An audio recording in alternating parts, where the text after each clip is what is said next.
Well, greetings and salutations, everybody. Welcome to my YouTube channel. My name is John Campea, and this is a companion video. What are companion videos? Well, I'm awfully glad that you asked. See, every day on the John Campea Show, Monday through Friday, we save the second half of the show to take your live questions. However, we often don't have enough time to get through all the live questions that you guys sent in, but I want to make sure if you sent in those questions and you supported the channel, I want to make sure you guys don't have to wait too long to hear those questions answered. So we gather them up and we address them here on companion videos. Now, today, I'm pretty excited. You guys know, because I had Ray on the other day too, I've been really looking for some people to help me with doing the companion videos, just to, read off questions, help me out so I don't have to use up my voice so much. And I put out a call for help, and thankfully, Kimberly Curran reached out and said, I can do that for you, John. Yay. And so Kimberly's here today. Kimberly, thank you so much for being here. Hi, How are you doing? I'm great. I'm doing awesome. Awesome. So good to have you here, and I'm so glad you're helping me out today. This is going to help me out a lot. It's amazing to be here. And it's amazing to have you. So guys, Here's how it's going to go. We're just going to get to the questions that you guys have sent in. And remember, if you guys want to send in a question for the John Campea Show to see it on the next show, you can use the tip link that's in the description of this video. You can just go click on it anytime or enter it in manually simply at www.streamelements.com/movieblogtv/tip. You'll be getting your comment or question on the show if it's reasonable, of course. And of course, you'll be supporting the channel at the same time. And all of us involved here with the John Campea Show, thank you guys very, very much for your support. Okay. With that down, Kimberly, what is our first question we're starting with today? Awesome. Okay, so our first question comes from Casey McNatt, and she said, also with Pedro Pascal being cast as Joel, what do you think this means for his role in Mandalorian? Do you think he will still keep the role and do both shows, or do you think they might end the show in the next 1 to 3 seasons? All right, thanks for writing that in. Of course, one of the big pieces of news that came out the other day was that we got Pedro Pascal, who I just love this dude. He is now going to be Joel in The Last of Us. Very exciting. And also Lady Mormont is going to be in there as well. The baddest ass little girl in all of Game of Thrones. She's going to be in there as well, playing Ellie. So here's the thing. The reality is this. As great as Pedro Pascal is on The Mandalorian, he's not actually on set too terribly much. As a matter of fact, in season 1, he was rarely on set. He just has to go into the sound booth, record all the dialogue. Sometimes he's on set and sometimes that's him in the costume. But he has 2 other stunt doubles, one who's an expert in gunslinging, one who's an expert in hand-to-hand combat. And they do a lot of the acting in the suit. Now, Pedro did do a little bit more acting this season than he did in the first season, but honestly, it's not going to interfere very much. They shoot it for a couple of months. He has plenty of time to do something else as well. So I expect this isn't going to change anything at all. All right. What's our next question? Awesome. All right. This comes from Ardent Defender. My WandaVision theory. Oh, I love the theories. My WandaVision theory. It's all a living dreamscape nightmare. Wanda is experiencing with one of the Hell Lords and him of the dream nightmare dimension, Nightmare. Behind it, along with Agnes, Nightmare is a frightening, powerful entity of Doctor Strange world and is reeling from fears and traumas of all people since the blip. Nightmare is the perfect Hell Lord's vision to feed on a world of dream nightmare energy. Your subconscious is always open to suggestions. It's Wanda's nightmare and him and Agnes in it. All right, listen. A lot of people have been having theories about who this other player. You guys know what I think. At first, I thought Wanda was totally in control of everything. Then episode 4 ends with Monica saying, it's all Wanda. And I'm like, no way. You're saying that way too early in the show. Clearly, my theory about it being all Wanda is wrong. So now what I believe is that it's mostly Wanda, but there's some other player involved. Different people have different theories. A lot of people saying Mephisto, some people saying Nightmare, some people saying Dormammu, some people saying Doctor Doom for whatever reason, but there is some other player. I am not convinced that it is either Mephisto or Nightmare, but after this last episode, particularly with the commercial in the last episode of Feed on Yo Magic, that commercial, listen, I still don't think it's Nightmare. But if I had to choose that it's either Mephisto or Nightmare right now, I am probably leaning towards Nightmare. Like, I believe Nightmare is more feasible now after episode 6 than I did before. Still don't buy into it entirely, but you do lay out a really good case there. And the reality is I'm starting to think it. But here's the problem. There's 3 episodes left. And they still, if there is another significant villain behind the scenes that we've never met before, what kind of movie doesn't even introduce you to the bad guy until the last 20 minutes of the film? So I don't know, but I'm telling you, the idea of Nightmare is growing on me a little bit more. All right, what's next? All right, this is from Suthius. Sorry, Suthius. I like that name. Hey guys, I'm a little sad, but also understand of why Carano was let go. Such a shame. She was a great addition to The Mandalorian. I hope she'll be able to find other work in the future. Now, one has to wonder if that character will be recast. I mean, you guys know I'm a fan of Gina Carano as well. Unfortunately, while I myself probably wouldn't have fired her, like if I was the CEO of Disney, the reality is she was given warning after warning after warning and chance after chance at the chance, and she chose to continue to break the rules that Walt Disney was setting, and I get why they fired her. I do. So, but here's the thing. I don't think they're going to recast. And I kind of explained this why on the show the other day. When you look at a previous situation that happened just a couple of years ago when they fired James Gunn, they fired James Gunn without any warnings, unlike Gina Carano. They gave her plenty of warnings. James Gunn, no warnings for something that happened 7 or 10 years in the past, as opposed to what was going on right now, and they just fired him immediately. But what happened? They continued a dialogue behind the scenes, and a year later, they brought him back on. Now, I am not saying that Disney will rehire Gina Carano, but what I am saying is Disney clearly is open to the idea of reconciling, having to let certain people go at times and then maybe open the door to bring them back. If you recast the Cara Dune character in Mandalorian, that shuts the door. You can never bring Gina Carano back then. If you just say that, Cara Dune is off on some part of the galaxy doing New Republic things, then it doesn't mean they'll bring her back, but it at least leaves the door open that they can if they choose to. So I'm believing, I don't know, but I am believing right now that they're not going to recast and they're going to try to keep that door open at least a little bit. So we'll see where those things go from there. All right, what's next? All right, this is from Milton. I have a theory about WandaVision. You and me. No, really? Somebody with a theory about WandaVision? Really? All of us, man. Keeps us up at night. It literally keeps me up at night.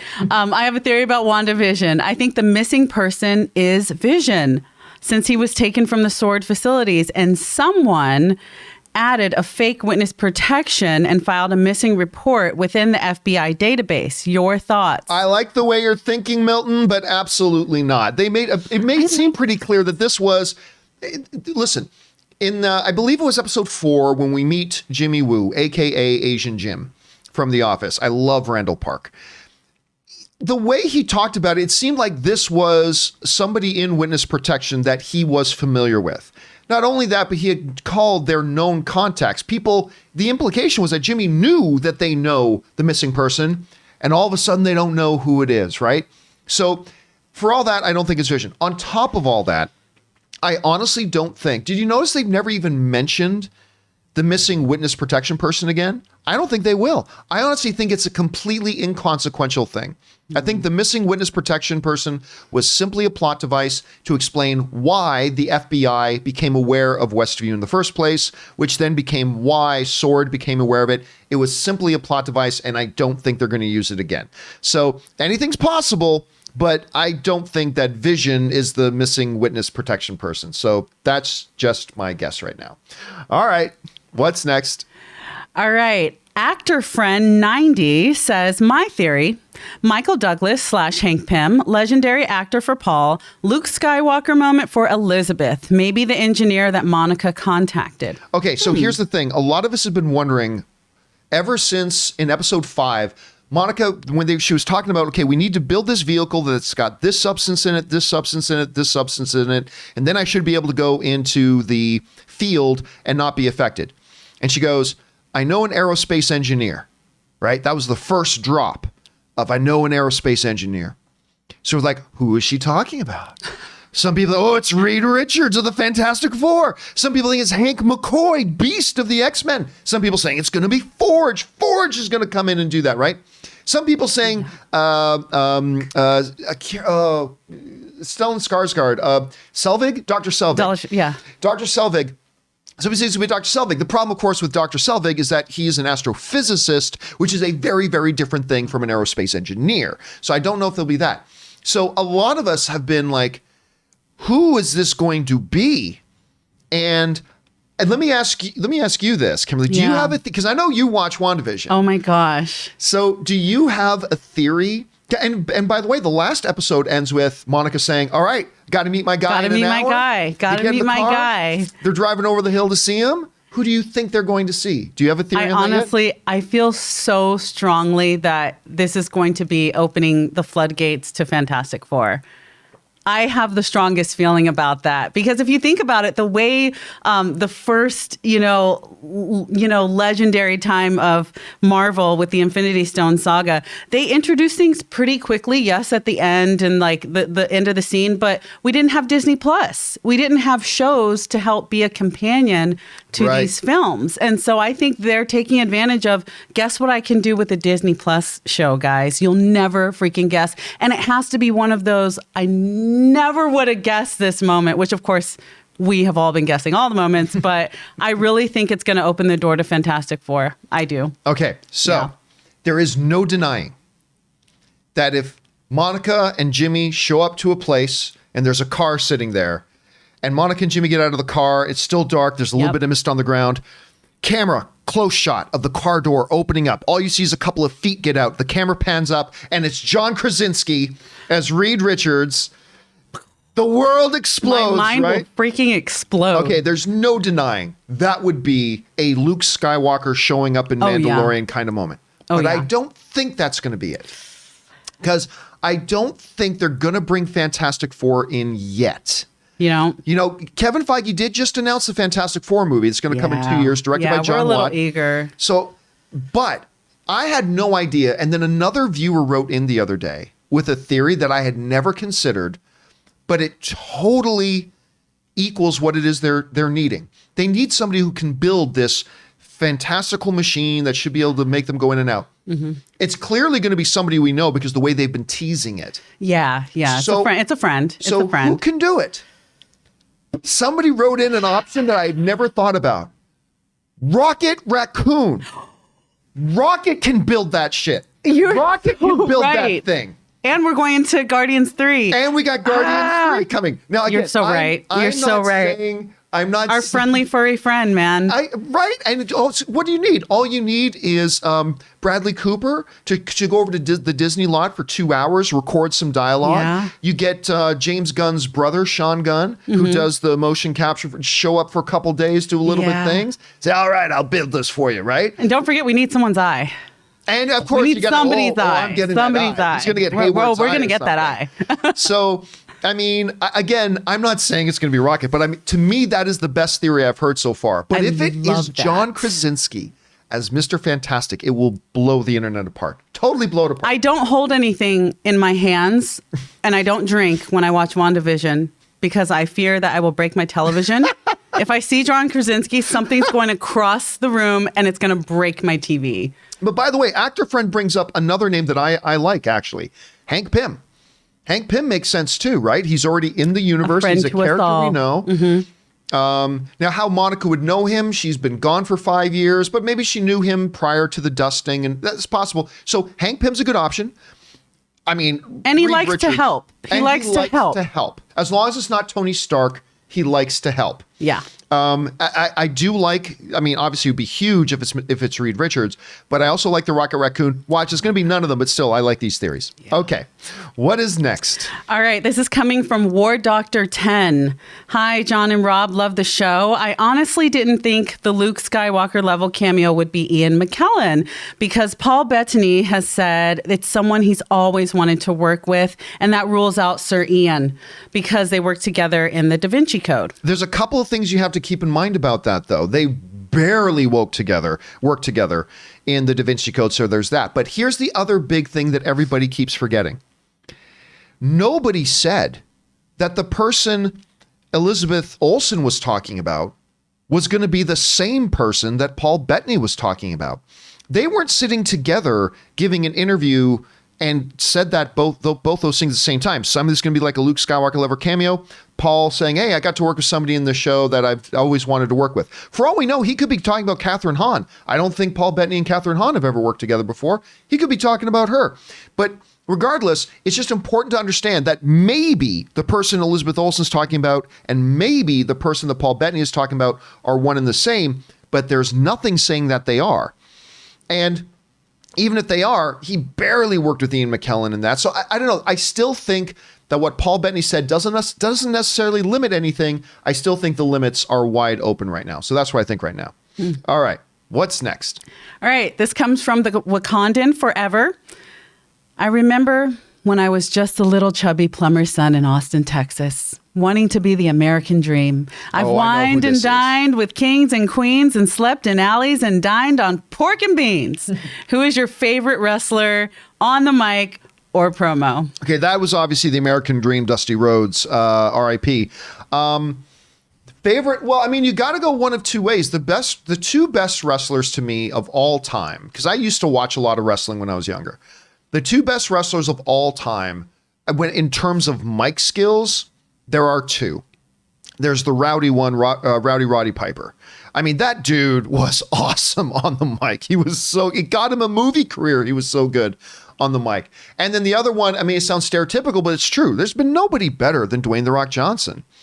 I mean, whether he's talking about strudel or pie or the SmackDown Hotel or whatever. I mean, when he starts ripping on the mic, he's a force of nature. So yeah, I would say my two favorite all-time wrestlers in terms of just pure mic skills, Rowdy Roddy Piper and Dwayne "The Rock" Johnson. That's mine. All right, what's next? Alrighty, Michael Bradley says, hello, John. How someone who is getting opportunities that other actors would give just anything to have, then throws it away to be a martyr, I just don't get it. Well, I assume we're talking about Gina Carano there. And yeah, look, there's just a simple thing. When you have the privilege of having an opportunity that a lot of actors in the world would kill for, people who are much more talented than you are. Listen, I've always been a fan of Gina Carano. You guys know, if you followed me for any period of time, you know I really like Gina Carano, but she's not exactly Shakespeare. She's not exactly the greatest thespian in the world. But her work as Cara Dune has been the best she's ever done. But you'd think having that type of opportunity, when your employer who is giving you that opportunity says to you, hey, we need you to stop doing this, you would think you would go, okay, cool. I like this job. I like this gig. I want to keep doing this, so I will stop doing that. It's a little bit indescribable why she wouldn't. Everybody, I mean, look, we've talked about this before. In the NBA, there are things you can wear and things you can't wear. In the NHL, when you're doing post-games conferences, you cannot criticize the officials. Everybody else in the world can. Everybody else in the world is allowed to. Free speech. Everybody can complain about the officials all you want. But the NHL says, if you want the privilege of living out your dream and playing in our league, then you're going to follow these rules. And if you don't want to follow those rules, you can go play in Russia. You can go play somewhere else. And so while everybody else in the world can say whatever they want, if you're in the NHL, you can't criticize the officials. That's a rule. And you accept that rule when you take the job. By taking the job, you accept the rule. And so I don't know that I would have fired Gina Carano, but I don't feel sorry for her. She was given 3 different warnings on 3 different occasions. And then she just decided to keep bringing controversy to Disney's door. And I'm sorry, but by the way, the only job, I didn't have a lot of jobs as a kid. Like I basically worked road construction because that was my family's business and everything. But the one of my first jobs when I was still in high school, it was a retail job. And it was like for like a, Were you the Abercrombie guy? No. It was like cool gadgets, like cool models and a cool remote control. That's like cool gadget kind of things. Oh, right? Nice. Now this was the time, it was just after high school. This is back in the time when I had like hair down to here. This was like in my band playing days and I had the long hair and all kind of stuff. And it took me years to grow that hair. It must have seemed a lot like Wayne's World. It was a little bit like that, yes. So I went in and interviewed for this job because I needed the job. And they said, okay, great. We think, you'll work out great. Side note, we have an image here in the store. We believe in a certain image in the store. Yeah. And if you want the job, you're going to have to get a haircut. That was my choice. You could have walked out. I could have walked out. It was my choice. I could say, you know what? I would prefer my hair over what was I getting at the time? $7 an hour. I prefer my hair over the $7 an hour. And it was my choice to say, well, I can either agree to that or I can go look for a job somewhere else. Yeah. I agreed to it. So I can't complain that I had to get my hair cut. It was my choice. Yeah. They gave me the choice. I decided to cut my hair. I have regretted that decision for a long time because I can't grow my hair out again. I mean, I have way too many licks and was my curls. one chance. Just can't do it again. But I just don't. I do not understand her frame of mind. I simply do not. But anyway, that's just me. All right, what's next? All right, the Wakandan Forever says. All right, I'm gonna have to add a little something to this. I'm just a sexy boy. Oh, here we go, Shawn Michaels. I'm not your boy toy. I know I'm cute. I know I'm sexy. I got the looks that drive the girls wild. They see me walk. They see me talk. I feel like I'm on cloud. Probably meant 9. 9, not none. The Heartbreak Kid. What is your favorite wrestling song? Ooh, favorite wrestling song. All right. One, not necessarily my all-time favorite wrestlers, although I did like both of these guys very much, and they're both still wrestling. One is Randy Orton, The Voices They Speak to Me. I really do like that song. That's a really, really good song. Also, what was the name of the guy? Oh, I'm forgetting his name, but he was called like the Glorious, I won't give in till I'm victorious, and had the big choir. Can't even remember that, but it was a great song. Don't even remember who the wrestler was, but I remember the song. But I think my favorite wrestling song, this is the weirdest name for a song. It's called Metalingus. And it's the song by Good Canadian Kid, The Edge. Da-da-da, just to know that I'm alive. That song is awesome. That song is awesome. Whenever I hear that, you think you know me. When that's the way his song opens with that girl's voice, you think you know me. And then the drums come in. It's like, I'm not going to lie. I kind of rock out to that song. Now, it is a weird name title for it. Metalingus. Yes. Odd title, but it is a great song. Don't laugh. Oh my. It's a great song. Oh my. It's a title. Hey, say what you will about the title. You will never forget the name of the title now. No, I will never not. leave your brain. I will not. So say that for it. Okay. What's next? All right. Also coming from the Wakandan Forever. John, name these wrestlers. Woo, to be the man. That's the Nature Boy. You gotta beat the man. That's the Nature Boy. Rest in peace. That's Undertaker. Awesome. That's if you smell what the Rock is awesome cooking. Is awesome. What's his name? He's got his own reality show with his wife right now. The Miz. Oh yeah, The Miz. That's The Miz. Okay, I'm sorry. Please continue. No, please educate me. If you smell what the Rock is cooking. That one's easy. There we go. Bow down to the Queen. It's boss time. Bow down to the Queen is Nature Boy's daughter, and I forget her first name, but it's the Nature Boy's daughter. Okay. Nice. It's boss time. That is from Mandalorian. That is Sasha Banks. All right. One final one for the Canadians. That's not a saying. It's the next one is the saying. The best there is, the best there was, the best there ever will be. Of course, by the great Canadian, Bret the Hitman Hart, who is the best there is, the best there was, the best there ever will be. The excellence of execution, Bret the Hitman Hart. Of course, all the greatest wrestlers are Canadian. Everybody knows that. All right, what's next? Alrighty, this is from War Doctor 10. Hi, John and Rob. I just did a rewatch of the Hobbit trilogy. I've come to the conclusion that it's seriously underappreciated. This trilogy is nowhere near as bad as people make it out to be. What are your thoughts? Okay, so here's my thought. I'm often conflicted about the Hobbit trilogy. The Hobbit trilogy is good, all right, but here's the big problem. If you just rewatched it, you had the advantage because you could sit down, watch it, then immediately watch the next one, then immediately watch the next one. With The Lord of the Rings, you had 3 books in Lord of the Rings, and they made 1 movie for each book. In The Hobbit, they had 1 book that was smaller than any of the books in The Lord of the Rings. It's a very short book. And they stretched it into 3 movies. So there was a lot of filler in it. The other big problem is this, is that when you get to the third movie, it's all payoff without any setup.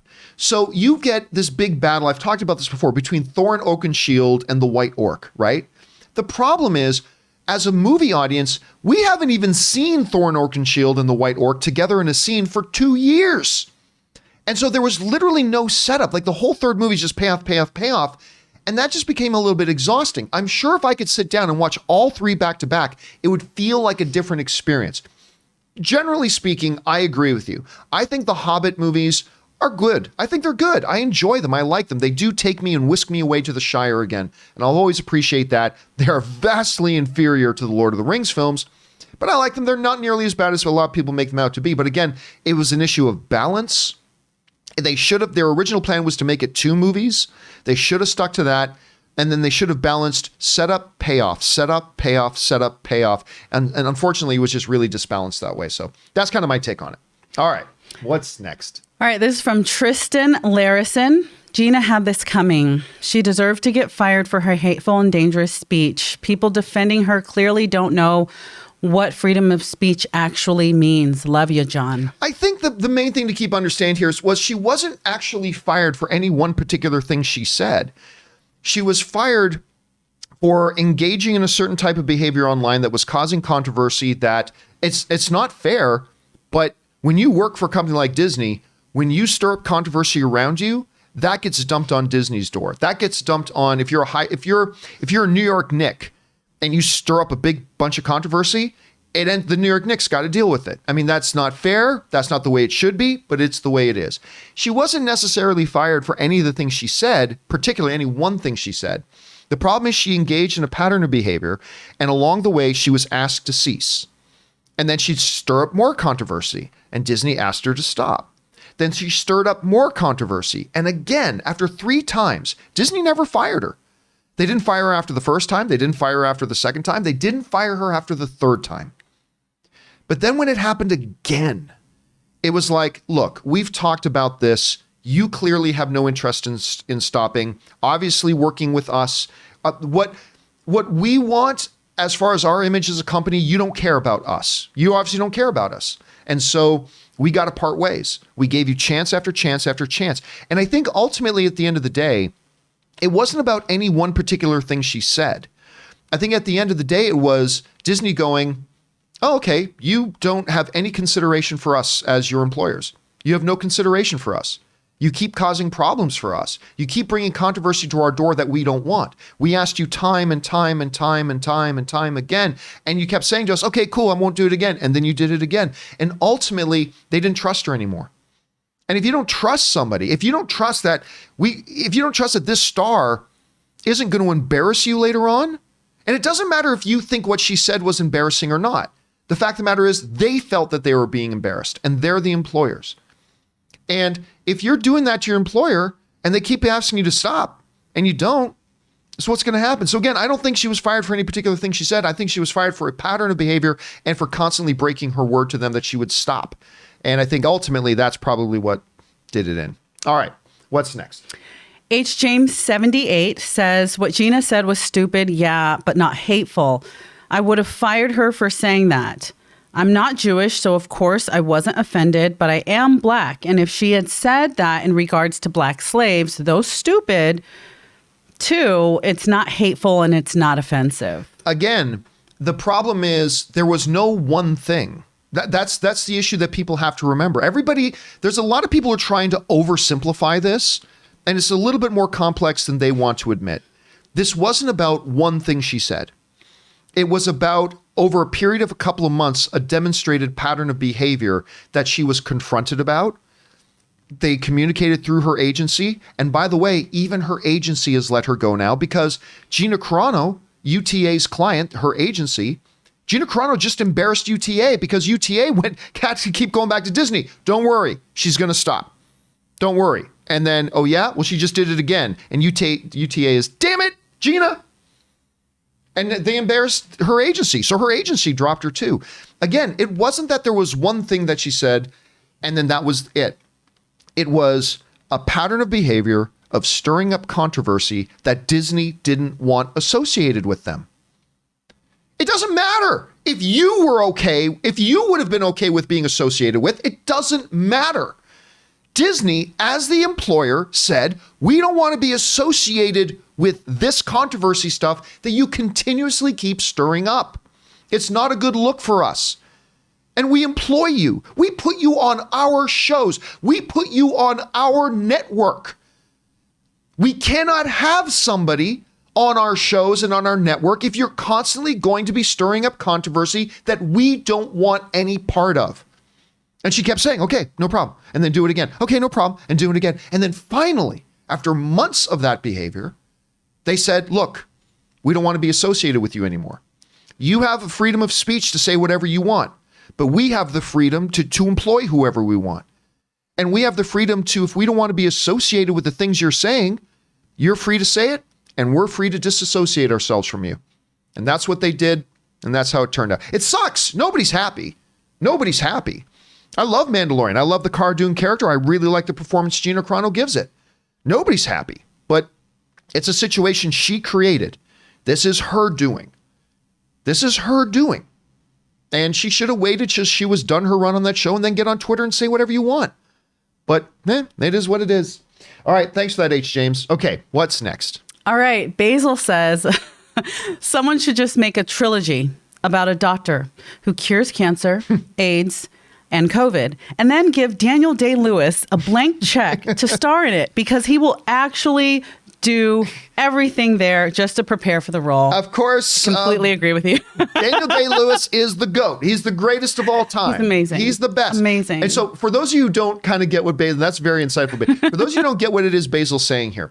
So Daniel Day-Lewis is what's known as a method actor, which there are some others, Jared Leto, a number of other very famous method actors. And by method actor, I'm going to oversimplify it, but it's basically they throw themselves into the character even when they're not on screen. Like they try to become that character, act as that character would act, think as that character would think, whether they're in front of the cameras or off having lunch that day. Right. And so the implication here is that, man, if Daniel Day-Lewis was playing a guy who had to cure cancer, he'd go out and cure cancer. That's what Daniel Day-Lewis would do. Damn right he would, Basil. Give him that role. Although I understand he's retired now. He is. Yeah, I understand. That. I think, was it The Phantom Thread? The Phantom Thread. He said was his last film, so he could focus on, his children. And cobbling shoes. Did you know that he's a shoe cobbler? Is he? Yeah, he's a shoe cobbler. He loves cobbling shoes. Go figure. How James Franco of him. How James Franco of him. He's like a teacher. All right. Yeah, I love it. What's next? Thanks for that, Basil. All right, this is from Adrian. Hello, John. I'm working on a doc class project on the future of the industry with one recognizable name. And I was wondering, as not to intrude, if it would be acceptable to ask related questions now and then in the live chat and clip the answers from the show. Well, I mean, yeah, that's fair use. If you ask a question, if it's regarding the movie industry and stuff like that, and I answer it here, and you want to use that as an example in a doc you do, that would fall under the terms of fair use if it was for the subject matter that you're discussing in a documentary. Don't oversimplify fair use, but I think in this particular case, that would fall under that. So by all means, again, if you're asking questions that are kind of related to the industry, go for it. And good luck on your project, man. I look forward to hearing about it. All right, what's next? All right, this is from Josh Valentine. When they show Norm's info sheet in episode 4 of Wanda, it describes the events of episode 5 when Vision frees Norm's mind in the 80s. And he tells Vision that his father is in trouble. In context, out of episode 4, it seems out of place. I'm guessing prop continuity error. Here's what I think. Okay, we as fans, and don't go guffaw this because you've done it too. We've all done it. Everybody's done this. We as fans, particularly of genre content, are often guilty of trying to read meaning into every little thing. Listen, I guarantee you, I don't even think they thought anybody was going to read the dossier that was up on the board. They could have put giggly goop, googly goop, and whatever, and they probably didn't think anybody, so they probably threw some things on there. Honestly, Josh, while I admire your intense commitment to observation of detail, I honestly don't think there's really anything to that or any meaning to be mined there. I think your last statement there is probably right. Probably just a prop continuity or whatever. I don't think it has any meaning. But look, I don't know. Maybe we find out Mephisto's in there. Maybe Dormammu's there, and he's causing some kind of time loop, even though he doesn't have the time stone or anything, the Eye of Agamotto. But I think it's probably just nothing. That's my guess, but could be wrong. We'll see. All right, what's next? All right, Jackson Perez, I believe, says, I can't believe Carano got fired. Easily the most mad I've been since the whole situation with James Gunn. Just so furious over this. Hollywood needs to get their ish together. Jackson, I appreciate your point of view. I do. But the reality is this. If you work for any boss and your boss says, at our place, I lay out some rules. I mean, and it doesn't matter whether they're rules you agree with or not. If you go to work at a shop and they say, hey, by the way, we just have this one weird rule here. No red shoes in the shop. No red shoes. Of course, everybody else in the world has the total freedom and right to wear red shoes that they do. But if you're working for someone and they say, hey, in my place of work, you don't wear red shoes. If you wear red shoes, you're going to get fired. If you have a really nice boss, they'll say, hey, you wore red shoes today. Please don't do that again. Okay, boss. And then you come in again the next day wearing red shoes again. And if you have a really nice boss, they go again, hey, this is the second time you've worn red shoes in here. Can you not do that again? Okay, boss. And then you do it a third time. By the time you get to the fourth time, I don't care how nice your boss is, they're going to fire you. Gina Carano consistently, in a pattern of behavior over a period of months, kept making, whether you agreed with her statements or not, and I'm not going to get into that part of it, whether you agreed with her statements or not, she was putting out statements that was stirring up a lot of controversy. And that is stuff that Disney doesn't want to be associated with. Like you take somebody like Pedro Pascal. Pedro Pascal himself actually made some similar Nazi comparisons to another situation. Guess what? He doesn't do that anymore. Want to know why? Because Disney reached out to his reps and said, hey, listen, we don't want to be associated with that kind of controversy. We don't want to be associated with that kind of language. Please inform your guy to stop. And guess what? You don't see Pedro Pascal tweeting about that anymore, do you? You don't see Pedro Pascal getting on social media and saying, whether it's things you agree with or disagree with, saying radically controversial things that are going to stir up controversy that then lands on Disney's doorstep that they have to deal with. He doesn't do that because apparently he's smarter. Or the job means more to him, or he just respects the people he works with more to say, hey, I'll keep my thoughts on these issues to myself till I'm not working for you, till we're not in such a high profile, glamorous, all eyes of the world on us kind of a job. It's not like Pedro works at 5 Minute Muffler Man, right? The eyes of the world are on him. He says, okay, got it. I won't do it anymore. Gina Carano insisted on doing things that her bosses have asked her not to do. Gina Carano made commitments that she would stop after each time. She continued on. And then finally, at some point, the boss says, you've proven we can't trust you. And so we don't trust investing more money, more publicity, more of our airtime into you when you're going to damage us. We got to let you go. So, sorry, like Jackson, I appreciate your point of view, but the reality is it was a completely reasonable thing that they did.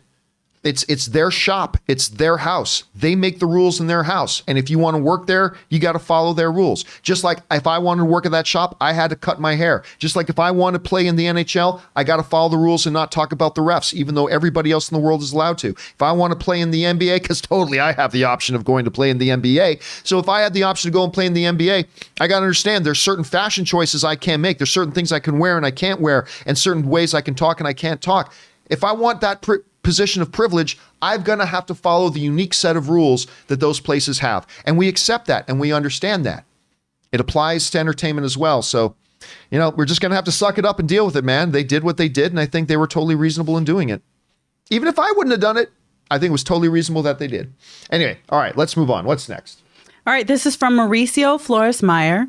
Hey, John, did you hear about the comments made by Buffy's cast on Joss Whedon's abusive treatment on set? Yeah, I addressed this on my show the other day. Listen, I am for those of you who maybe didn't hear me address this on the show the other day, I am and have been a big Joss Whedon fan. I am a big Joss Whedon fan. And I think he directed the greatest comic book movie of all time in the very first Avengers movie. He's come to my parties. I've had chances to sit down with him on multiple occasions. He's always been very nice to me, super guy. I've always been a big fan, big supporter. That said, when Charisma Carpenter comes out and says a lot of things that she said, and then I always mispronounce her name, Michelle Trachtenberg? Trachtenberg, the girl who played Buffy's younger sister in the show. Then she came out and started saying things. And then on top of all that, bummer. Sarah Michelle Gellar, who never says anything, comes out and she made this statement that said, I will always be proud. I'm paraphrasing a little bit, but this is the basic gist. I will always be proud of being associated with Buffy Summers, but I never want my name to be associated with Joss Whedon. No. That's, as a fan of Joss Whedon, that is very difficult for me to hear. And listen, I'm not sitting here, I wasn't there. I wasn't on the set of Buffy. I'm not sitting here saying, well, then Joss Whedon is a total asshole and all that kind of stuff. But even as somebody who is very biased for Joss Whedon, because I am such a fan, I gotta say it's incredibly disappointing to hear all this. Yeah. Very disappointing. It's super disappointing. It's not isolated. It's now a lot of people talking about the same scenario. And again, to me, the real punch was Sarah Michelle Gellar, who never says anything. You don't see her in the headlines, saying a lot of personal stuff that's either sided. She's pretty neutral, pretty happy, upbeat. But yeah, I was really like, Yeah, ouch. Now her husband's an asshole. I'm just kidding, Freddie. What? I'm just kidding, Freddie. Freddie Prinze and I had a little movie trivia rivalry for a while. But anyway. Okay. Just kidding, Freddie. But no, you never. And so I'm not going to go out. I don't like getting into the TMZ stuff. I like to talk about movies. I like to talk about TV. But again, as I said on the show the other day, it's as somebody who is very pro Joss Whedon, it is extremely disappointing to hear. So I don't know what's going to come out of it. Again, I wasn't there. I'm not passing any judgments. But I can't lie to you. It's extremely disappointing. Anyway, all right, what's next? All right, coming from Doug Saylor. Disney shut down Blue Sky Studios without hiring a single person from the studio. Did they fire Gina on the same day so she gets talked about instead of Blue Sky? No. Little cover up there? The reality is this, and I know this is going to sound harsh. The reality is this.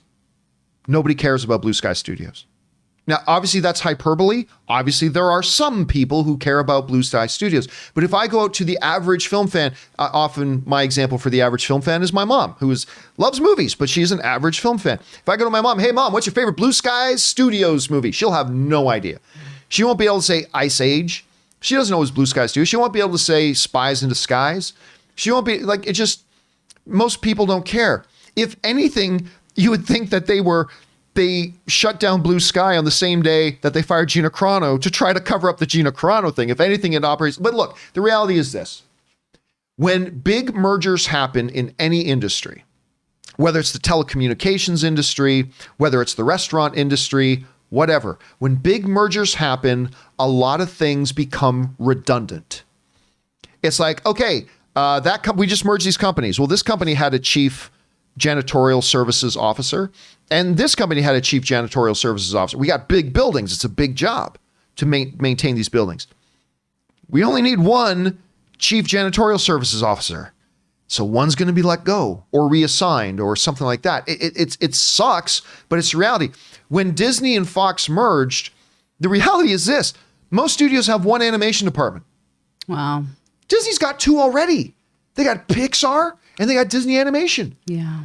And they had Blue Sky Studios. And there might even be a smaller fourth one. But at some point, Disney's going to look at it and say, do we need 3 animation studios? Probably not. And let's face it, too. Nobody's watching the Ice Age 17.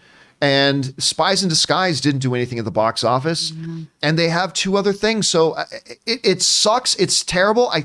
All the people that lost their jobs. And by the way, over the next couple of months, it doesn't often happen on the same day. I would not be surprised at all to find out over the next couple of months, there will be some key talent in Blue Sky Studios that Disney Animation and Pixar will probably, take over and stuff like that. But there are a lot of people losing their jobs. But that's what happens when big bodies merge.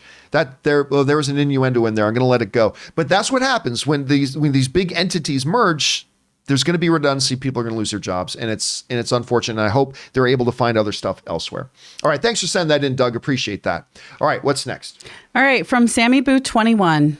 Hey, John, Rob, and Aaron. I recently lost my brother and 2 aunts. Oh, I'm sorry to hear that, man.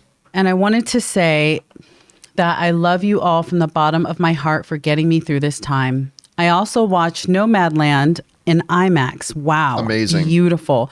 Perfect film for these times. Once again, thanks. Listen, Sammy, we talk about it on this show all the time. It's true. Many of you heard it a million times. Doesn't matter. It's true. You guys know that one of the things that spurred me to start out on my own and start my channel, to leave my old job and start my own thing, was the passing of my best friend growing up. And whenever I think of him, I think of he and I, as kids, taking the Hamilton bus downtown to go to the Lloyd D. Jackson Square Mall, where there was a movie theaters in there for this new little movie coming out, directed by Tim Burton, starring Michael Keaton, called Batman. And me and my buddy going down there and watching that. And ever since my friend passed away, whenever Batman comes up, whether it's a comic story or whether it's a Ben Affleck Batman thing, or we're talking about Christian Bale's Batman, never fails. Whenever Batman comes up, I think about my friend. One of the great things about movies and the movie community is that it becomes an oasis for us. Movies don't take our problems away. They don't. But what I have found in my life what they do is that they give you a 2-hour oasis where your mind gets to engage in the abstract. You get to get lost in the story of others. You get to be inspired. And when you come out, it's not that your problems aren't still there waiting for you, but that your mind is a bit renewed. Maybe you have a little bit of different perspective on life. Maybe you're a little bit more refreshed. Either way, the problems are still there, but maybe your ability to confront your problems and face those problems and endure the problems or tragedies or whatever changes a little bit. And I have found that has been true in my life.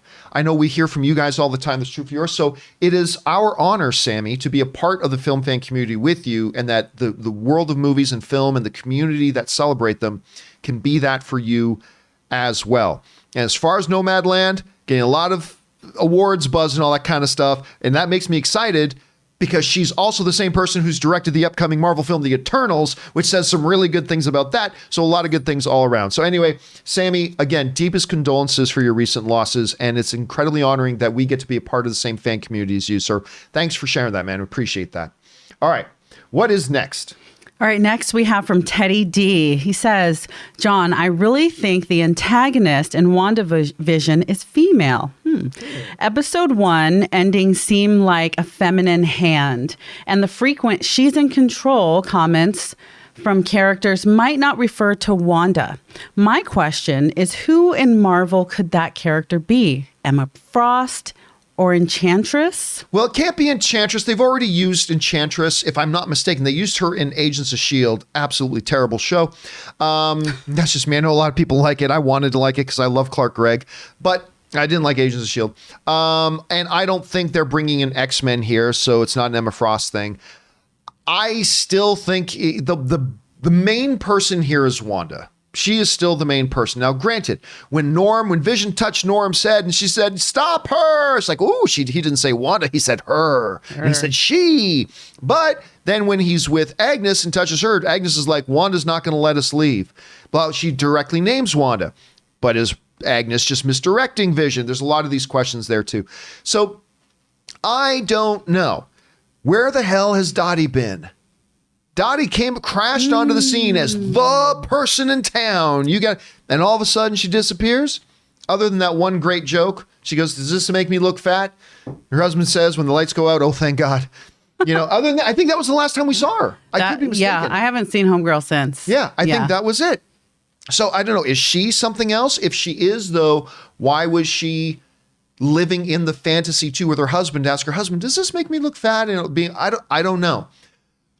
I am now thinking that whole Norm thing, when he doesn't say Wanda, he just says she and her. I have a feeling that was Kevin Feige messing with us because he knew Kevin Feige knows us and he knows, watch this. We're going to not have her say Wanda and watch how they lose their minds. Oh my God, it's somebody else. I think there's a chance he may have been playing with us here a little bit. Let me ask you, Kimberly. Yeah. If you had to put $5 on the table right now, yeah, and say this is either the she, her thing, everything, it's all Wanda, or Agnes is a villain, or Dottie is a villain, or it's any of the other options, Mephisto, Nightmare, Dormammu, you name it. If you had to put $5 on one of those squares right now, where are you putting your $5? I'm putting my $5 on Dottie.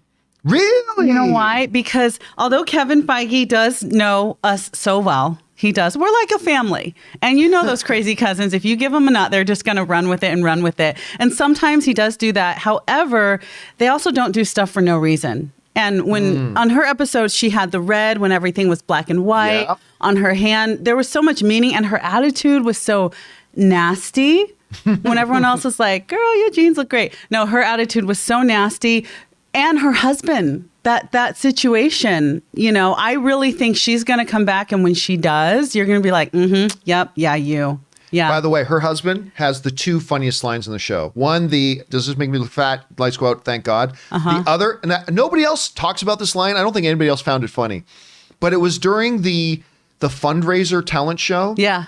And like he lifts up the piano, puts it down, then Wanda turned into just a cardboard cutout. Oh, yeah. And the guy's like, that was my grandfather's piano. Oh, yeah. Like that. I don't know. I laughed my ass off. When that happened, I almost spit up my drink. I laughed so hard. I thought that was funny. great. That was funny. All right. What's next? All righty. This is from Lord Dark Helmet. I love Dark Helmet, Rick Moranis.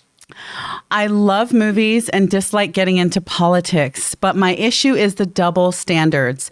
Pedro Pascal ludicrously compared Trump's border policies to the Holocaust, and no one censures him.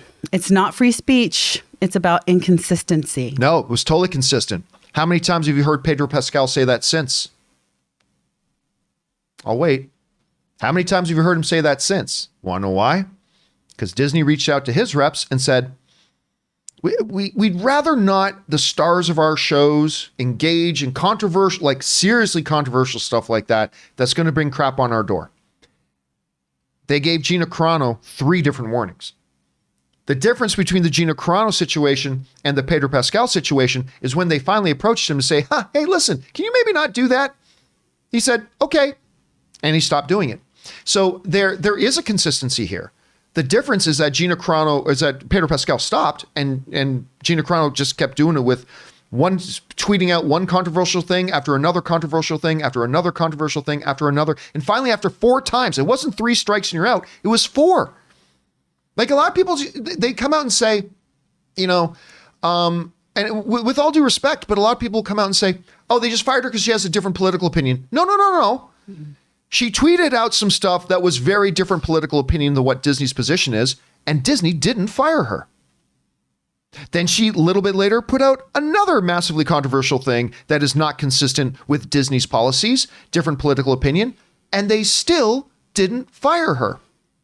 Then she did it in the Shakespearean, a thrice time. Thrice. She went out and posted about another issue that was super controversial, that was not consistent with Disney's policies. And again, they didn't fire her. There's a bunch of people acting as if, oh, she did this one thing and then they just fired her. That is not factual. Stop dealing in these fantasy worlds. The facts are, she did something once, not consistent, and they didn't fire her. She did it again, they didn't fire her. She did it again, and they didn't fire her. And then finally, after another time, months later, they finally said, we can't trust you. We can't trust you. We have our rules here. And if you want to work with us, you got to follow our rules. If you don't want to follow our rules, go work somewhere else. But these are our rules. And she consisted. So yeah, sorry, there was a lot of people trying to make it sound like the Pedro Pascal situation makes it makes it an inconsistent thing when actually, no, the Pedro Pascal situation proves they've been very consistent, right? He put it out, they talked to his reps, and then he stopped. And if Gina Carano had stopped after the first one, she would still be Cara Dune. If she had even stopped after the second one, she would still be Cara Dune. If she had stopped after the third one, where they still didn't fire her, she would still be Cara Dune. But she decided trying to be a little internet Twitter celebrity was more important to her than having a dream job on a Star Wars show as a beloved character. And that happened. Again, I don't think I would have fired her. But you'd have to be naive or willfully biased to look at the situation and go, yeah, it was pretty reasonable how Disney handled that. Not like the James Gunn situation. They fired James Gunn's ass without discussion, without a conversation, without even deliberation. Found out about it 15 minutes later, Alan Horn is putting out a statement. What he did is inconsistent with our values. We're not going to work with him anymore. Boom. They didn't do that with Gina. They learned their lesson. They talked to her. They talked to her reps. They went through process again and again and again, and finally they said they can't deal with it anymore. So yes, actually, Dark Lord Helmet, they were very consistent. The difference is Gina acted differently after being talked to than Pedro Pascal did. Anyway, there's that. All right, what's next? All right, this comes from Cody Hunt Films. Before Pedro Pascal was cast as Joel, there were reports that Mahershala Ali was being eyed for the role. Not surprisingly, idiots online complained about the changing of the race of the character. Funny how people see fictional characters' race as sacred. Well, I mean, listen, this is what my position on this has always been. It has always been this for years. Maybe my position will change on it someday. I'm not married to the position, but this has been my thought over the years so far. Okay. To me, I don't care. Like when Michael Clark Duncan was cast to play, God, I miss Michael Clark Duncan. When Michael Clark Duncan, hold my hand, boss, was cast to play Kingpin in Ben Affleck's Daredevil, which is a better movie than people give it credit for. But when Michael Clark Duncan played that, sure, a lot of people say, but Kingpin isn't black. Okay, true. But to me, the issue is when you create the character on screen, do you capture the essence of who and what that character is? Not the little details. Does he have blue eyes or brown eyes or, salt and pepper hair or white hair? Or is he 5'8" or is he 5'10"? I don't give a crap about any of that. What I care about as a viewer is, do you capture the essence, the key essential core to the DNA identity of who that character is?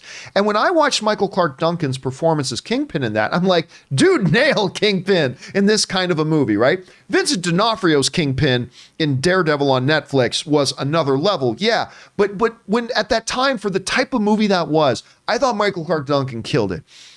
When you talk about Fantastic Four, Michael B. Jordan steps in and plays Johnny Storm, right? But he got Johnny Storm. Yeah, his skin color was different, but he got Johnny Storm. So I got it and I liked it. When, oh my God, I'm forgetting the fabulous actress's name who played the Ancient One in Doctor Strange. Tilda Swinton. Thank you, Tilda Swinton. See? God love Tilda. You don't just have a great reading voice. Tilda. You gotta love. So when Tilda Swinton played the Ancient One, like when you watch that character, it's like, this is the Ancient One. And she was so mystic. Yeah, there was something so great. Yeah. It didn't matter whether the race she was or she was female or anything like that. I think they said she was Celtic or something like that. Oh. But the key was they captured what the character was. And so everybody gets mad at me whenever this issue, because it comes up at least 3 or 4 times every year. Everybody gets mad at me when they say, John, they're casting this person who isn't the ethnicity or the gender or the whatever of this character. What do you think? And everybody gets mad at me when I give the same answer. I don't care. I don't care. Now, I will tell you this, though. I never heard that Mahershala Ali was in the running to play Joel. I never heard that. But if they did, Mahershala Ali is a 2-time Academy Award-winning actor, my friends. So can't complain. He would have made that damn thing work. Now, at the same time, I get it when some people get a little possessive of characters that they love. Yeah. Because they know them a certain way, right? Yeah. Like when Hugh Jackman was cast as Wolverine, Oh my gosh. Yeah. first of all, nobody liked it. Everybody pretends that they were cool with it when it happened. They lie. Nobody liked the casting of Hugh Jackman. Really? Wolverine is supposed to be 5'0". He's supposed to be this little guy, and nobody at the time knew who Hugh Jackman was. They're like, wait a minute, he's a Broadway song and dance man as Wolverine? He was Leopold. Right. He was a romantic. He was Leopold. By the way, I like Kate and Leopold. Yeah. I like Kate and Yeah. Leopold. But is the song and dance man? By the way, he was in another rom-com with, what is the actress's name? Now you got me like. Oh, I forget. Who is the girl who was in Double Indemnity? And she was Judd. Ashley Judd. Ashley Judd. Yes. What's the movie? He did a movie with Ashley Judd where they talk about new cow and old cow. No, that was. I don't think that was him. I think that was. Was that Gerard Butler? Was it? Okay. Yeah, the cow. Was that Gerard Butler? I thought that was. Oh my gosh. Anyway, we're getting way off. Cow.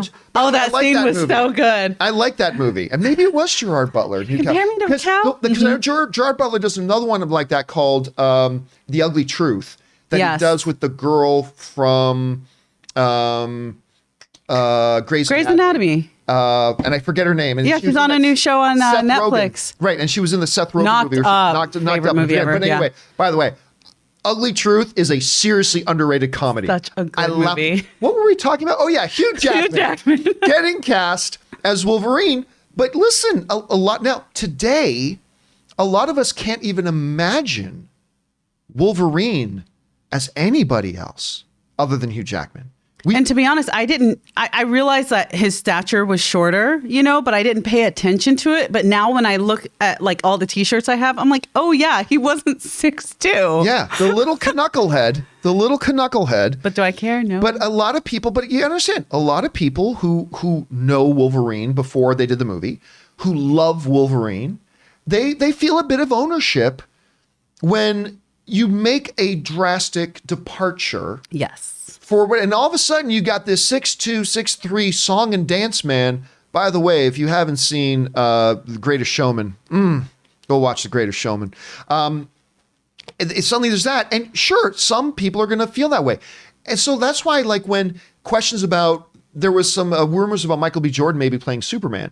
And a lot of people, remember that. A lot of people go, whoa, time out. Like, to me, I don't care as long as he embodies the essence of who and what Superman is. By the way, guess what? Superman isn't white. He ain't black. He ain't Asian. He ain't Italian. He is an alien entity. Yeah.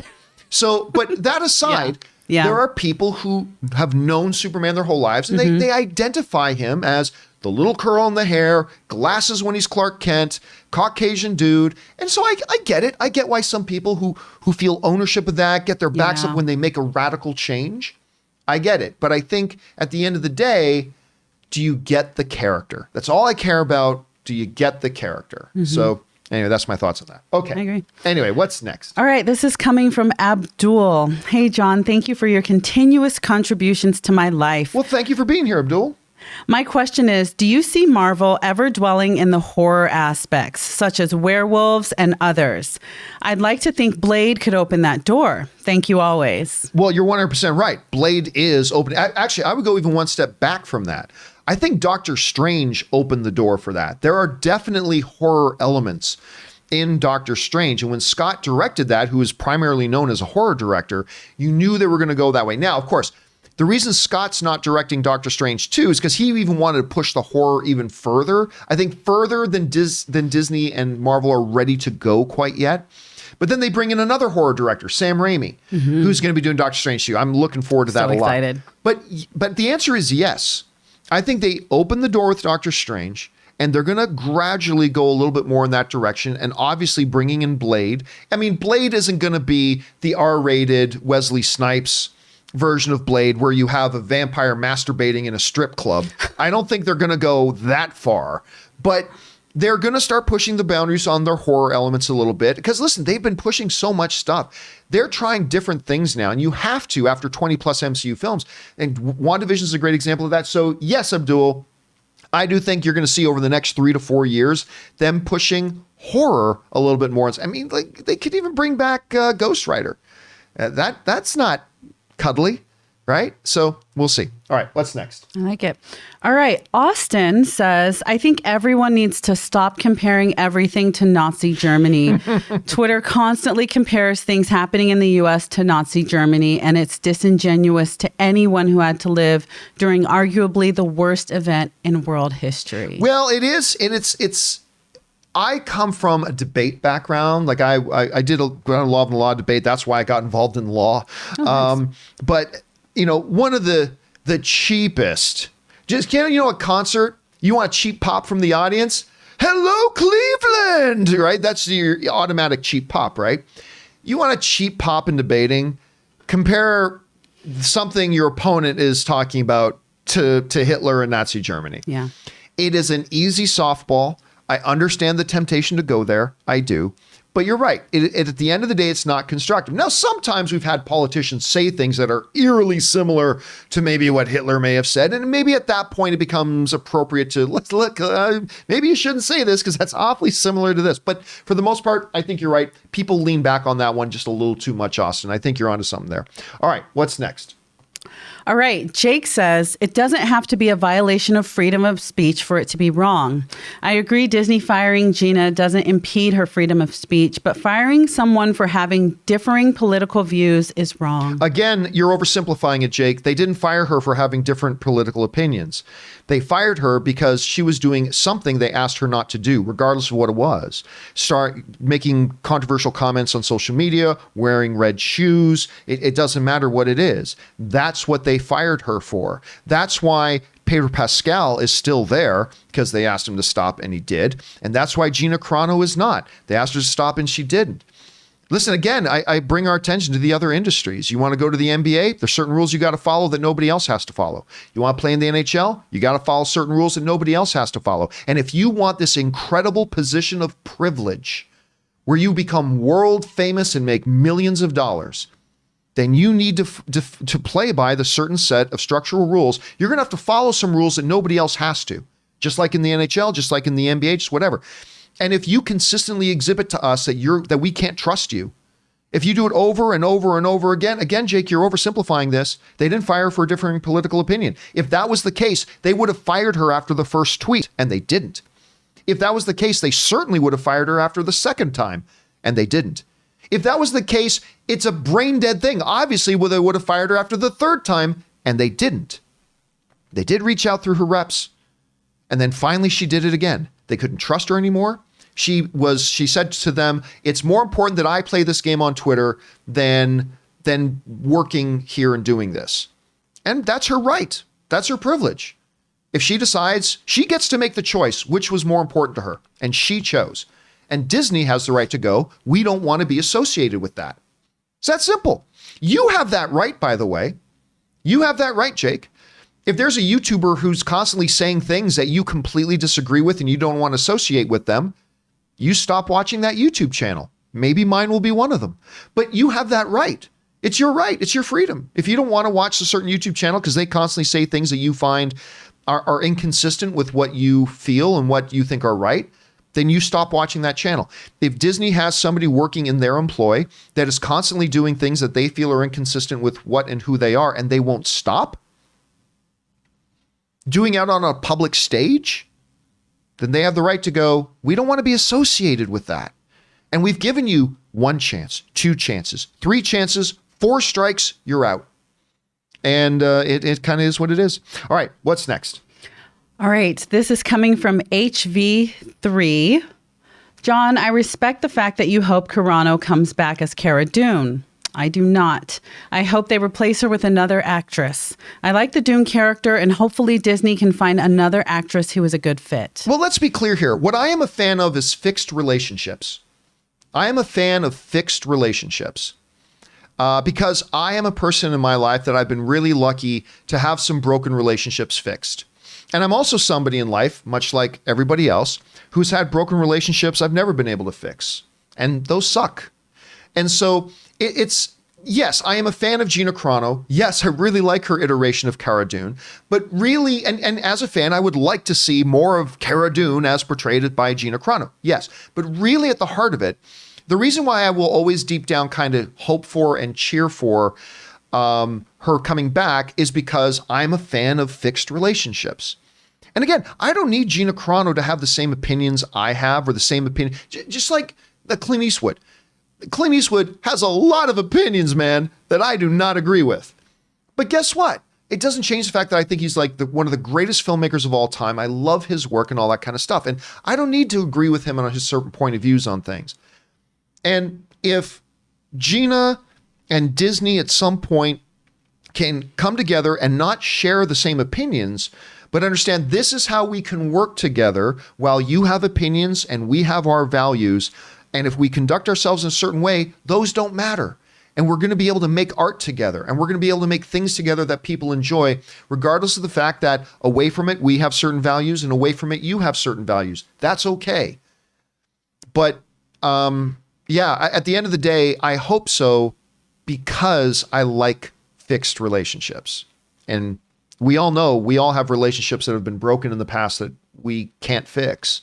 And that sucks. So I'm always a fan when I get to see other people fix relationships. Maybe that's stupid of me. I don't know. Okay. Look, let me ask you. I'm going to go out on a limb. Yes. I'm going to go out on a limb. Alrighty. And I'm going to guess here that in the span of your lifetime, every relationship you've had in your life is probably not all still there. There are probably some broken relationships. I'm guessing because you have blood and breathe air. So, isn't that one of the things that we as people kind of always regret the most is broken relationships? Yeah. Because you learn and you grow and you're able to sometimes look back and go, I should have just humbled myself. Or you're able to go, you know what? I still think I'm right, but they meant so much to me. I should have just bit the bullet. Or I wish the circumstances could have been different. I wish the circumstances were different. Sometimes things do happen where it's just like, you know what? No matter what we do, this relationship isn't going to work anymore. It's not fun. Yeah. And we lament the circumstances. Or so. I don't want to get too deep. We're here to talk about Mephisto and the wizards. Yeah. But yeah, it's true. That's why at the heart of it, I will always hope. Why I was so happy to hear James Gunn come back to Disney. Well, I'm not going to lie to you. If 8 months from now we hear that Gina Carano's coming back into the Disney fold, I'll be very happy to hear that, because it meant they figured out a way that she can believe what she believes, Disney can have the values that they have, and they both understand how we need to all conduct ourselves, and we can work together and make art that people celebrate and love. If that can happen, I think that would be a good day, regardless of whether I agree with the things Gina's done in the past before or not. But that's just me. All right, what's next? All right, again from HV3, I hope people will understand freedom of speech does not mean freedom of consequences. There's an example that I've used a number of times. People say, John, that's not a good example. I'm sorry, you're wrong. It's actually a perfect example. Here's the example. There are still some people who try to make this out to be an issue of freedom of speech. It's obviously not. Gina Carano has the right to say whatever she wants to say. But freedom goes both ways. You have the freedom if you want to hear what she has to say or not. That's your choice. You can choose to not listen to her. You can choose to disassociate yourself from her. And Disney has that same right. Gina has the right to say whatever she wants to say, but Disney has the right to say, okay, we have the right to choose to disassociate ourselves from what you say. You can still go off and say it, but we just don't want to be associated with you anymore. That's the right. And here's the example I often give.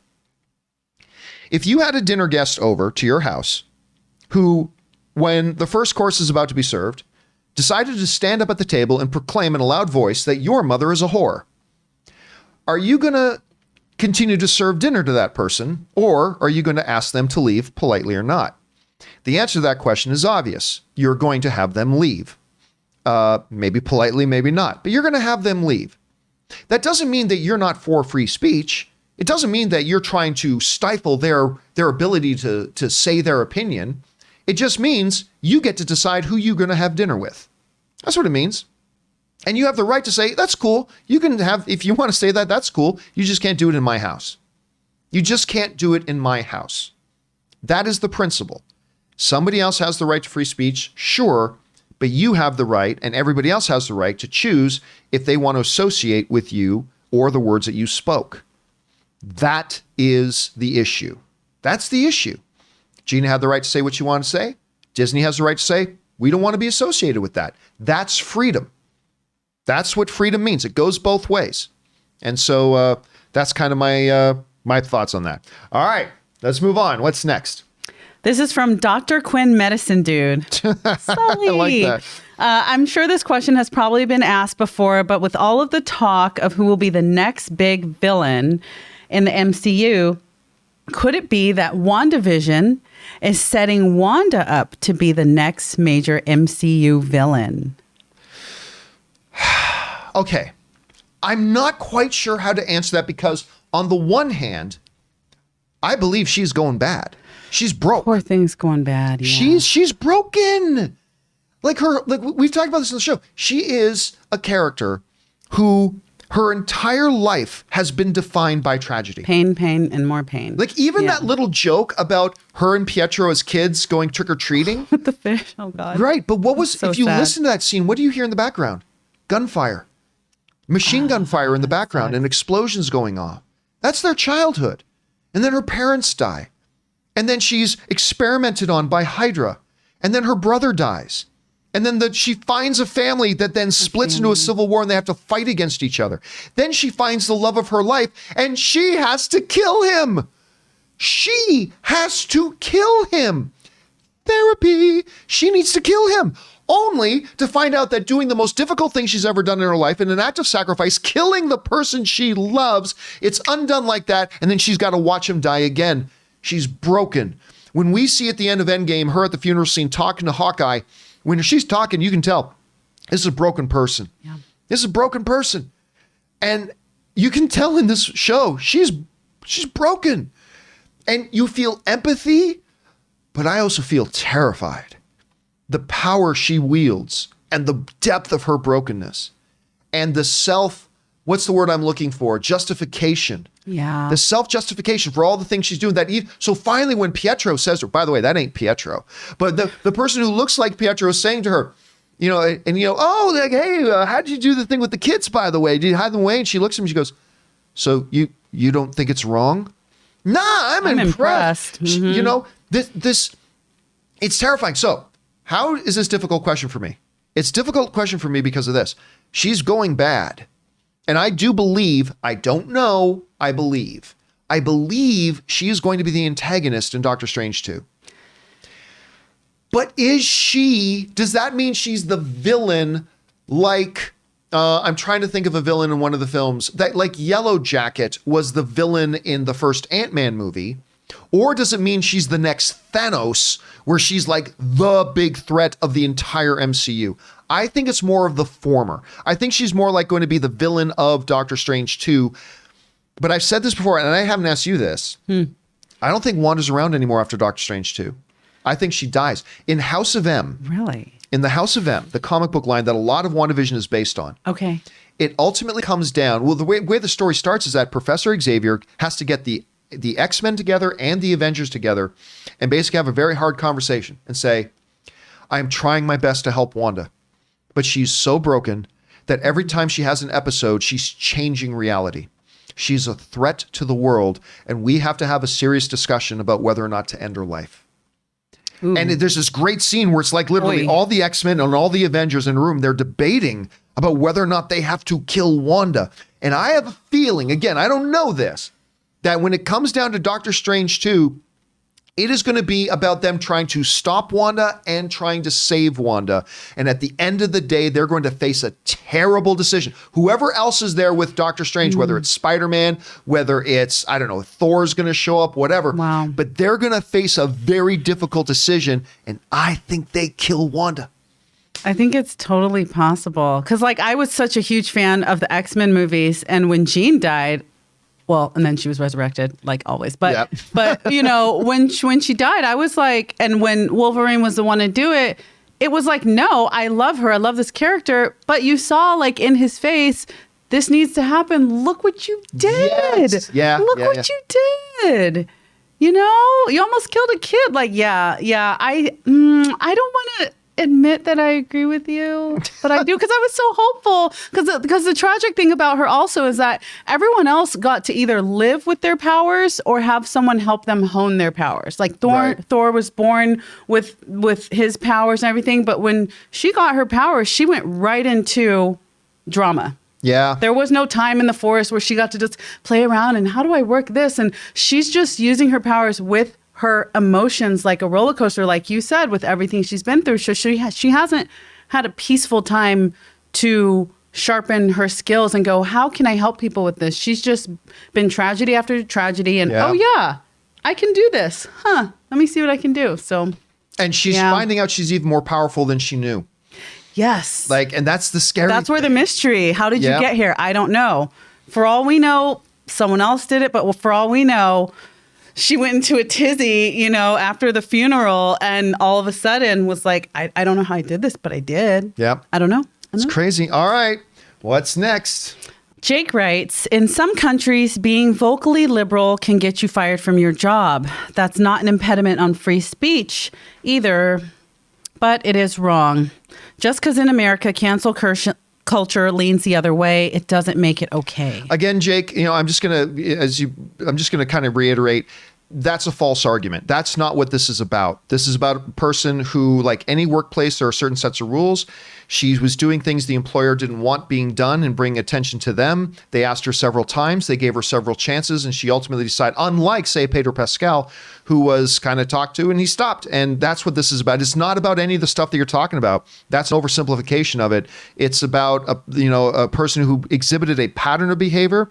She's allowed to think whatever she wants to think. She's allowed to feel whatever she wants to feel. But while she's sitting in this very rare, privileged position of fame and money with Disney, she's going to have to curtail her social media postings because that's the type of stuff that her employer didn't want.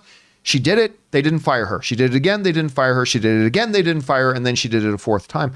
And it's just the situation is, Jake, it's not what you're making it out to be. That is a far oversimplification. So that's just my take on it. But anyway, I understand you have your point of view on it, and I respect that. But again, it is not the one that I share. All right. Anyway, what's next? James Argenta says, my new favorite WandaVision theory I read. Agnes is Agatha Harkness, and she is using Wanda to gain power, which leads her to become a gender swap nightmare, which will end with Wanda and Agatha will return in Doctor Strange 2 Multiverse of Madness. Well, here's the thing. The theory that Agnes is Agatha Harkness has been like literally there before the show started. Before the show even aired its first episode, that was the predominant theory, and there's several reasons to think that. She's in the witch costume when she's in the car talking to Vision. She's wearing that one kind of brooch, that pendant that's kind of eerily similar to the one that Agatha Harkness wears in the thing. You are not crazy to think that, and clearly there's something very different about Agnes than every other citizen in Westview. So you are not crazy to suspect she's Agatha Harkness. Not at all. There is anecdotal evidence there. I still don't think she is, but you're not wrong. It could be but even if she is Agatha Harkness, I don't think this stretches then out into Doctor Strange 2. I think WandaVision will come to a resolution. I think the story of WandaVision will come to an end at the end of the season. So I don't think it'll stretch out. But hey, listen, man, it's as good a theory as any, and let's see if that's the direction they go. All right, what's next? All right. Russell Amador says, hey, John, not sure if this has been discussed. It's really been recently revealed that Falcon and Winter Soldier will have a TV-16 rating for bad language and violence.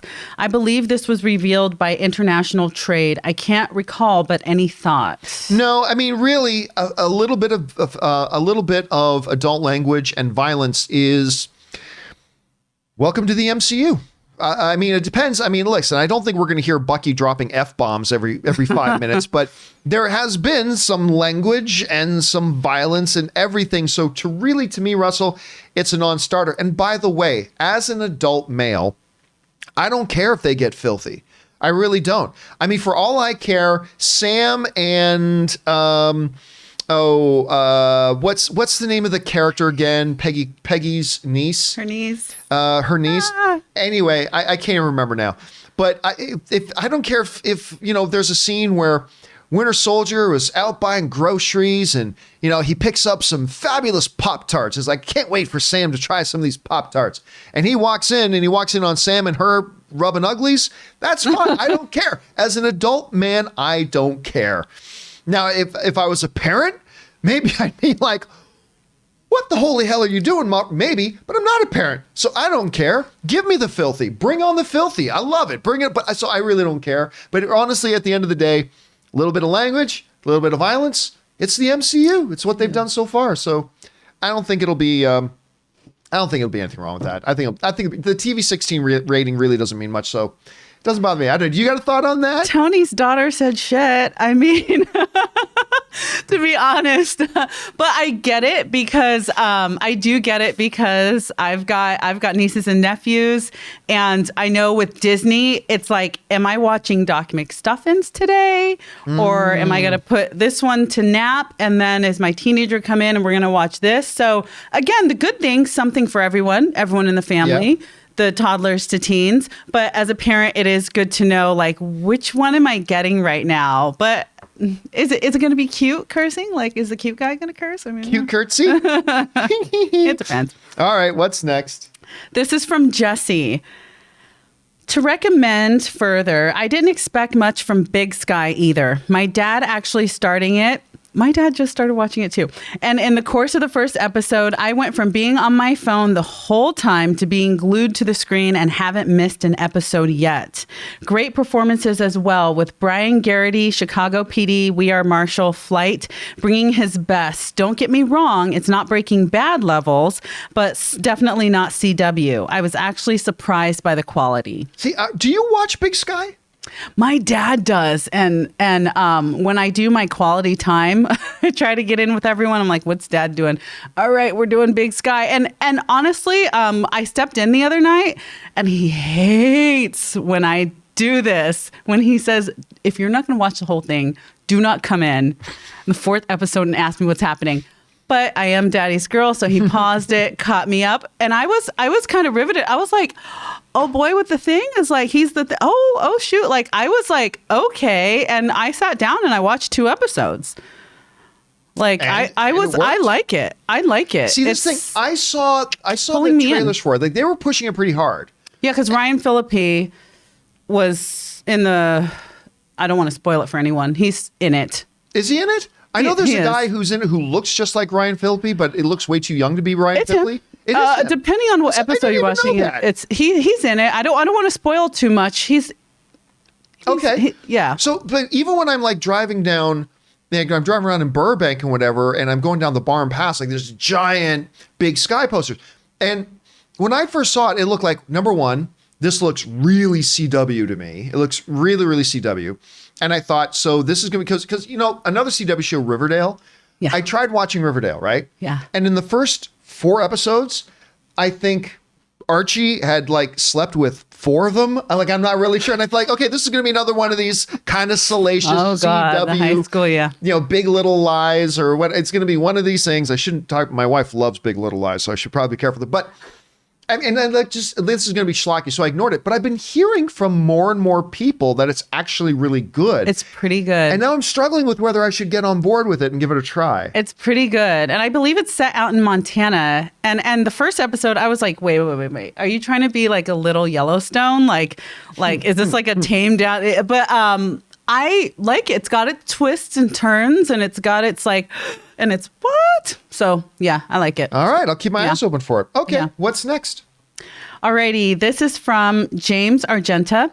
At the end of WandaVision, Wanda rewrites MCU so mutants can have their can have their since beginning. This could lead to an anthology show showing mutant in previous MCU events, Avengers films, Civil War, etc., or do a World War II movie with Captain America and Canada Wolverine. Yeah, I mean, there's a popular theory right now that the events of WandaVision are going to be how Kevin Feige introduces mutants into the universe. I still really don't think that. Now, of course, it is possible. And I'm totally open that in 2 weeks after episode 8, we may find out that's exactly what they're doing. Okay. But as of right now, I really don't think that is. I still believe Kevin Feige is going to stay totally true to what he said. When Fox got taken over by Disney, this is 3 years ago, he said, when asked about, when are you going to bring in the X-Men and the mutants right away? He said, listen, as of right now, I've got the next 5 years planned out. We're going to do that 5-year plan, and then we will get into Fantastic Four and Mutants and X-Men. And that's now only 2 years away. And he's already mentioned, by the way, in 2 years, we got the Fantastic Four movie coming in 2 years. So I still believe him. And here's the funny thing.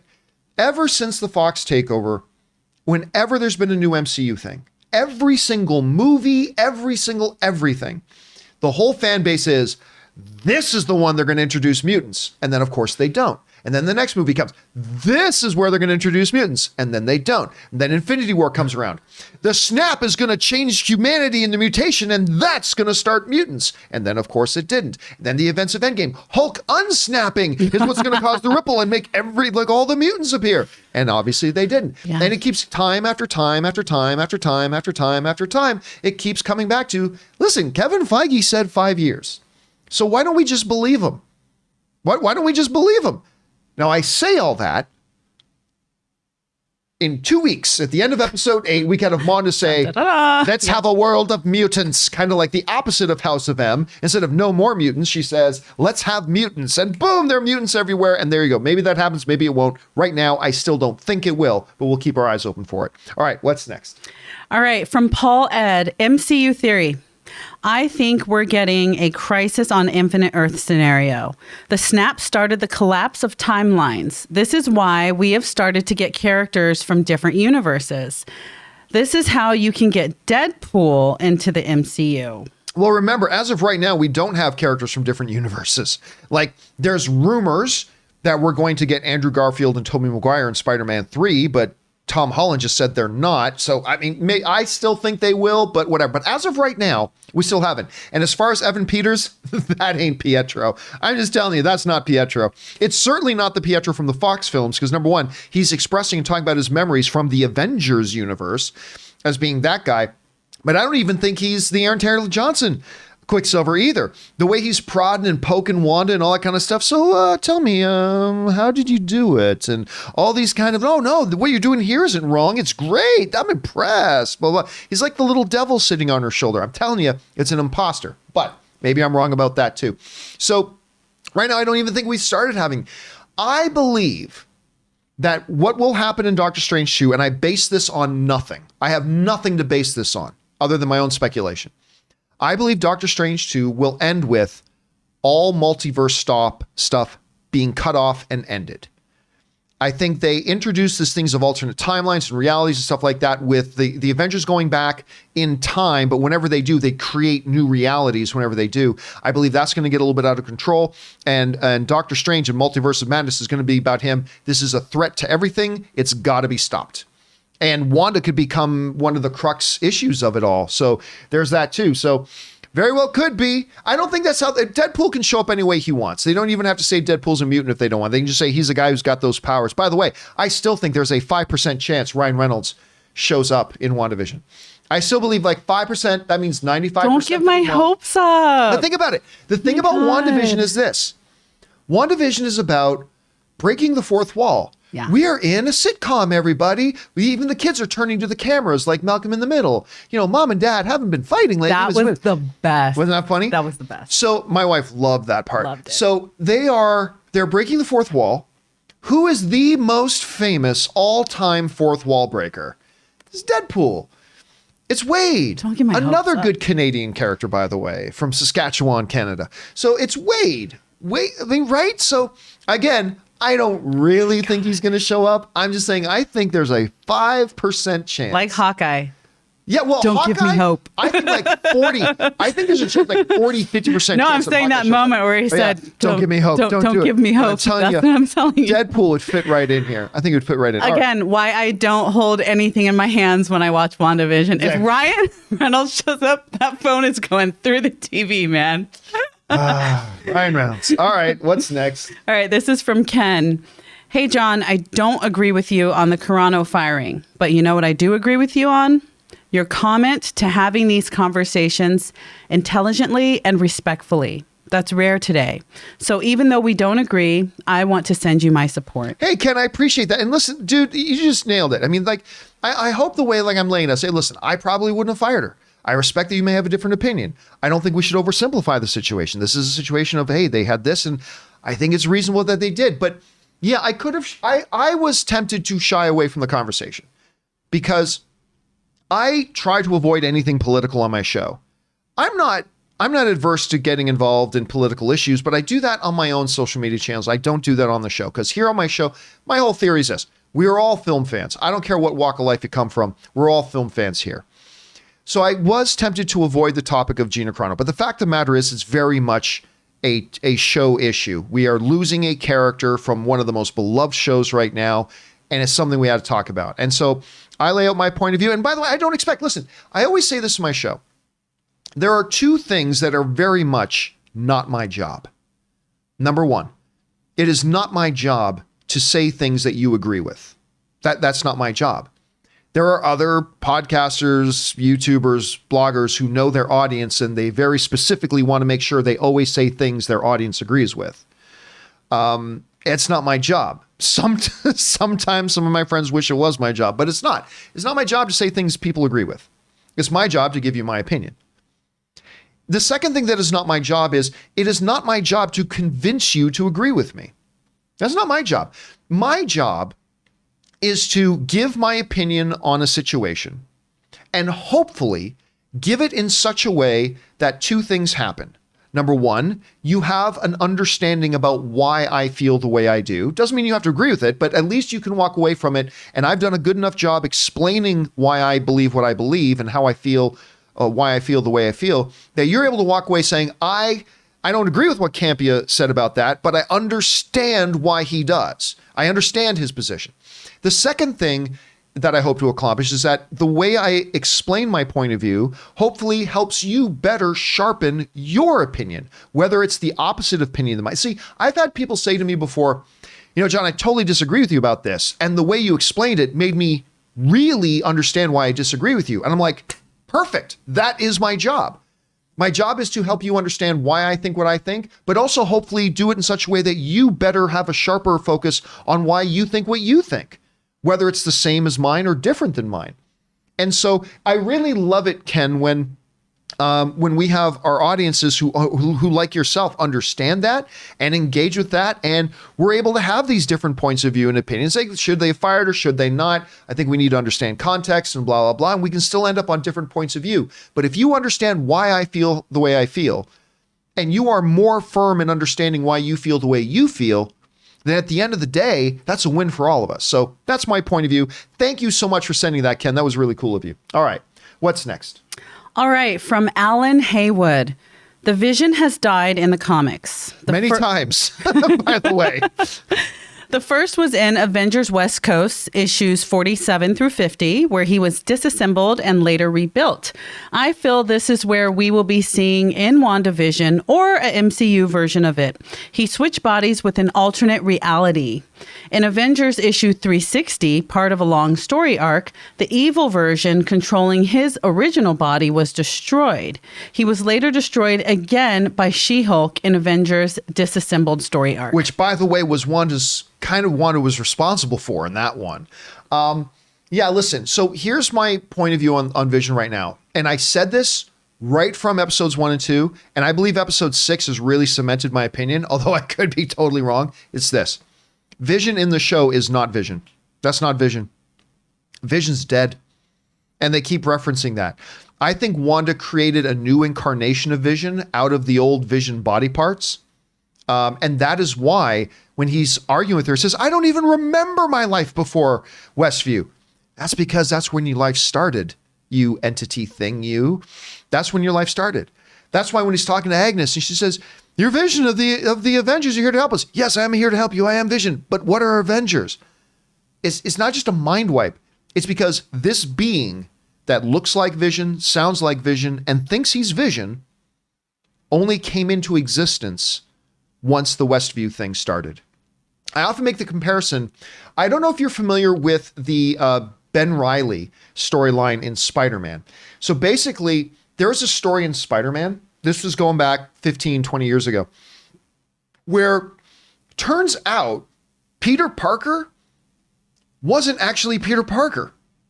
It turns out that actually years earlier, the real Peter Parker got swapped out with a clone. Okay. And the clone, for years, thought he was Peter Parker, was doing Spider-Man things. But it turns out he was a clone, and the real Peter Parker comes back.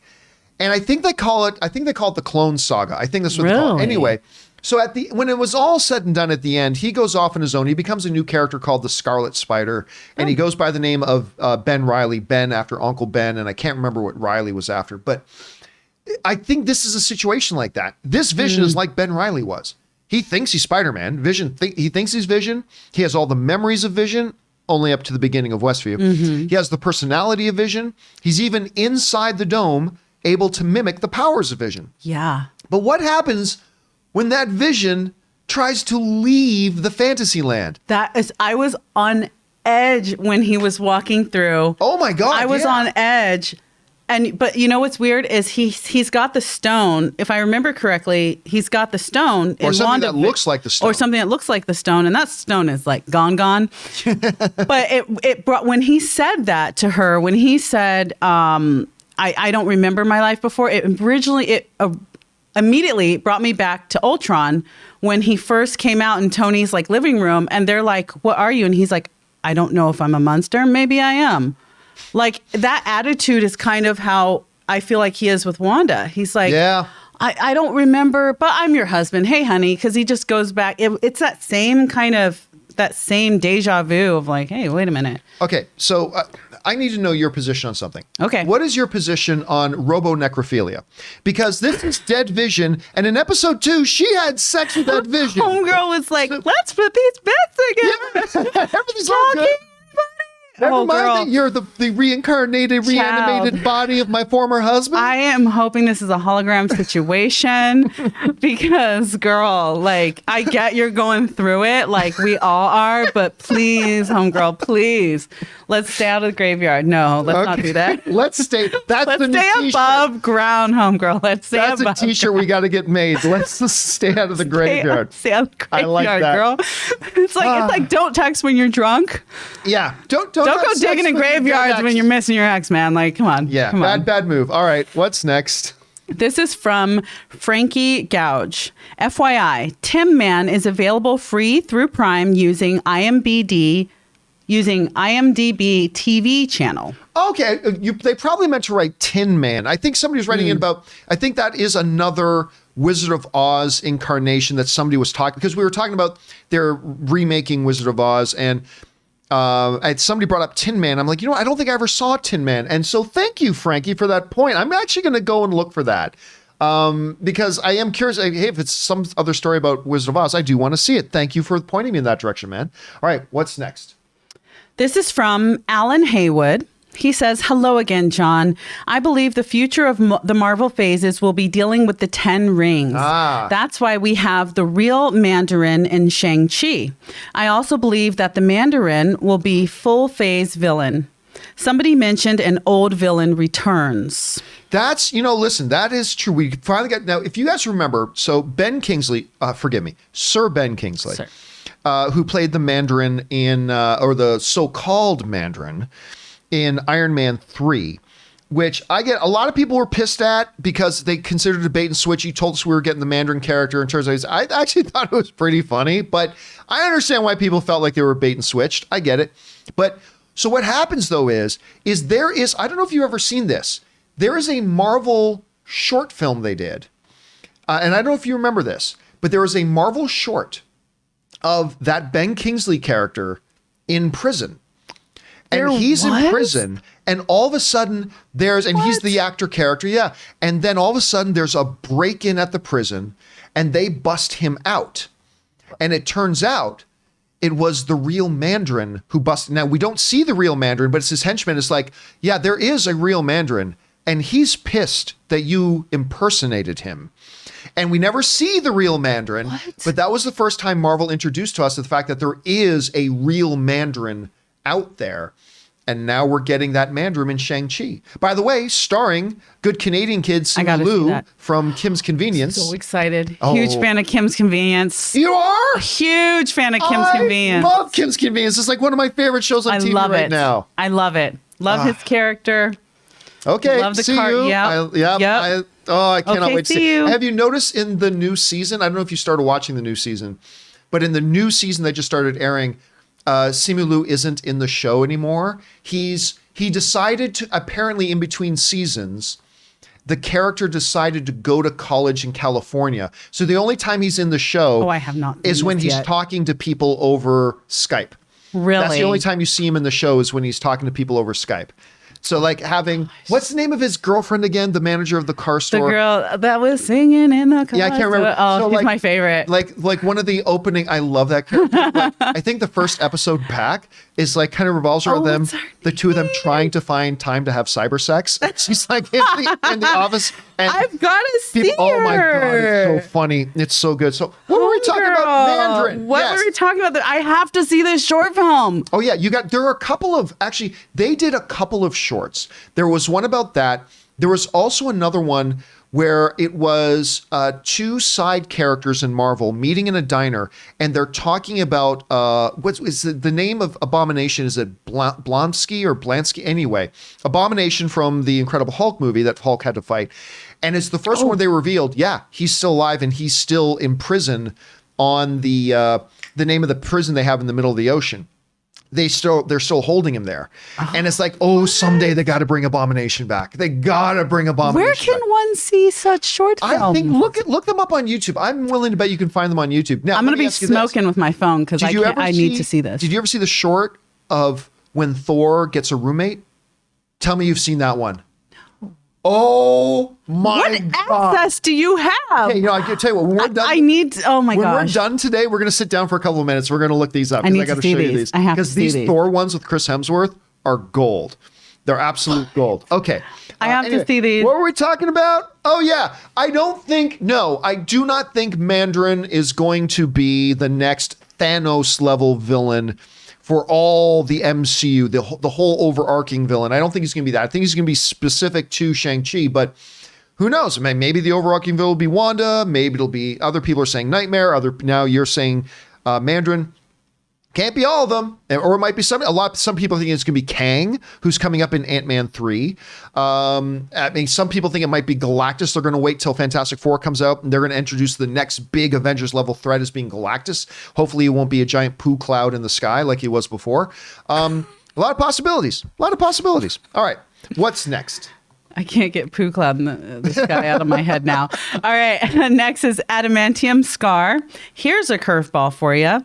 Maybe the main villain in WandaVision is Mojo from the X-Men. Nice way to add mutants and fits in nicely with the show's environment. Listen, Adamantium, I've heard a number of people throwing out Mojo. Actually, in the live chats for the WandaVision spoiler discussion. By the way, the part 2 of the WandaVision spoiler discussion video will come tomorrow, so keep your eyes open for that. But I saw in the live chat of doing that spoiler discussion, a lot of people saying Mojo. Again, I don't think so. I don't think they're in the phase of bringing in X-Men characters. I do not think they're introducing mutants at this point. Again, that opinion could change after episode 7 and 8, but right now I don't think that's the thing. And Mojo is just too far out there. There's no connection to Wanda at this point. There's no connection to anything going on in the story. There's been no inference to it at all. So to me, it's a little bit of a stretch. But hey, this is the MCU. Anything is possible. All right, what's next? This is from Josh Janes. Hey, John. With the X-Men's return to Marvel, who do you think you will see in the role of Wolverine? I personally think Marvel needs to take a good look at Wes Chatham, who plays Amos in The Expanse. I think he would be perfect for the role. Again, Josh, my answer to that question is always, I don't care. Which X actor should play X role? I never care, because you're saying he'd be perfect in the role, but you don't know the role, right? Again, we go into this. We've had 3 movie versions of Joker. We've had, 4. We've had Heath's, we had Jack's, we had Jared's, and we had Joaquin's. All 4 of those Jokers are completely unique. They're very different from each other. Heath obviously won an Academy Award for his Joker, but would he have been the right fit to play the Joker that Jared Leto had to play? I don't know that Heath Ledger would have been a good fit for that Joker. I don't even think Heath Ledger would have been a good fit for the Joker that Joaquin Phoenix played. I don't think he's a good fit for that. He was perfect for the Joker that he played. And that's the big problem. When we talk about this actor would be perfect for this role, except you don't know what that role is actually going to be like. Just like When Joaquin's Joker came out, we didn't know what that Joker was going to be like, and he's totally unlike any of the other Jokers we had. Jared Leto's Joker was totally unlike the other Jokers. Jack's Joker was totally unlike all the other Jokers. So when we say, hey, the guy who played Amos in The Expanse, and I love him in The Expanse, but we say he would be perfect to play Wolverine. Well, you mean he's perfect to play the Wolverine you have in your head. And the Wolverine they actually write for this movie may be very different, like maybe very true Wolverine, but very different from the way you're imagining him. Just like all four of those Jokers were very true Joker, but very different and unique Jokers. And so it's not a one size fits all. So, hey, listen, I think this guy is great. I would love to see him. So if they announced he was going to be Wolverine, fantastic. But do I think he's the guy to play Wolverine? Well, since I have no idea what the next Wolverine's going to be like, I can't say. So that's why I always say, I don't care. As long as you cast a good actor, then I'm all for it. I'll leave it up to the director and the casting agents to decide if that particular actor is a good fit.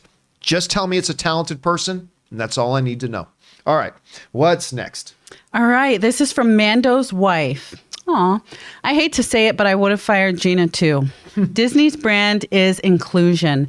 I remember growing up with It's a Small World After All. Disney is that magic kingdom where we can all belong. Gina's words continuously attack that brand and that image. Well, I mean, and that's one of the things that a lot of people fail to understand. When you are an entity like Disney, brand is everything. And you've got to protect the brand. I mean, the NFL is always saying protect the shield. And protecting the shield means the NFL logo, the shield, right? They're saying you got to protect the shield. Because this is where we all make millions and millions and millions and millions of dollars. You got to protect the shield. When you're a company like Disney, or if you're a company like Coca-Cola, or if you're a company like whatever, you have to defend your brand. And if you have somebody who is associated with you constantly going off brand, that's it. Well, listen, if I worked for Gibson Guitars and I was constantly getting on social media saying, guitars suck. Guitars are for losers. Well, of course, it's fair for me to have that opinion if I want, but Gibson's going to say you can't work with us if you're going to do that, because while you have the right to say that, and if that's how you feel about guitars, that's cool, but we're a guitar company. So it's kind of damaging to us as a brand to have somebody associated with us out there saying guitars suck, so we can't work with you anymore, right? And so, yeah, I get what you're saying. All right, what's next? Also from Mando's wife, do you think Pedro is leaving or has been fired from The Mandalorian as well? No, listen, this is the funny thing. Dwayne "The Rock" Johnson can have 17 movies in development all at the same time and shoot 5 of them in the same year, and everybody knows that's fine. Believe me, on something as small as like 8-episode seasons, Pedro Pascal can do both Last of Us and he can do Mandalorian, and he can probably shoot a movie or two. I'm not kidding. He can probably shoot another movie or two all in the same year. So no, there's not going to be any problem there or any conflict there. All right, what's next? Not Sam Wilson says, can't tell you how disappointed I am in the Gina C situation. I'm a big fan of the Cara Dune character, but I feel like she put Disney in a no-win situation. She did what we call in my industry a self-termination. An employee breaks company policy, to the point that there is no other option but to fire them. She didn't need to apologize or take anything back, just stop being inflammatory. Clearly. There we go. She wanted to be a social media martyr. She forced Disney's hand. This was her choice. And yeah, it was. I mean, that, you know what, there's a famous event that happened in the world of wrestling. And clearly, Kimberly, you are a massive professional wrestling fan. I can just tell. I'm so big in that. You just need your 6-pack of beer on Monday night watching Raw and you're all set. I can just tell. But yes, what's Raw again? No, just kidding. One of the most infamous incidents that ever happened in the world of professional wrestling was what is known infamously as the Montreal Screwjob. And basically what happened was Bret the Hitman Hart was going to be leaving the company, and he was heavyweight champion, and he was to have this big match against Shawn Michaels, and he was supposed to win the match. That was the understanding. He wins the match. Instead, what happened was, at some point in the match, Shawn Michaels is supposed to put Bret Hart in a move, right? And Bret Hart is later supposed to get out of the move. But Shawn Michaels puts him in the move, and the referee who was in on it goes, oh, he tapped out, end of the match. And they gave the match to Shawn Michaels, and Shawn Michaels, who was also in on it and knew this was happening. And meanwhile, Bret Hart is in the ring going, what just happened? And he was pissed. And at ringside, he went after Vince McMahon, and he was pissed, and he was like, all this kind of stuff. Apparently, he even went backstage and punched Vince McMahon backstage. And it's called the Montreal Screwjob. They screwed Bret Hart. Oh, wow. Now, what does this have to do with Gina Carano? In a documentary discussing the Montreal Screwjob, or at least in an interview later discussing the Montreal Screwjob, an interviewer was asking Vince McMahon, of course, the owner of the WWE, who orchestrated the whole thing. He laid out his point of view on it, said, like, look, basically Bret gave us no choice. He was kind of insisting that we do it a certain way. He wasn't listening to reason. So all we had, and he was about to leave the company, all we had left was to say, okay, Bret, we'll do it that way. But the rest of us knew we were going to do it a different way. I'm not saying I agree with Vince McMahon. And then Vince McMahon said these immortal words that are very famous in wrestling circles. I didn't screw Bret. Bret screwed Bret.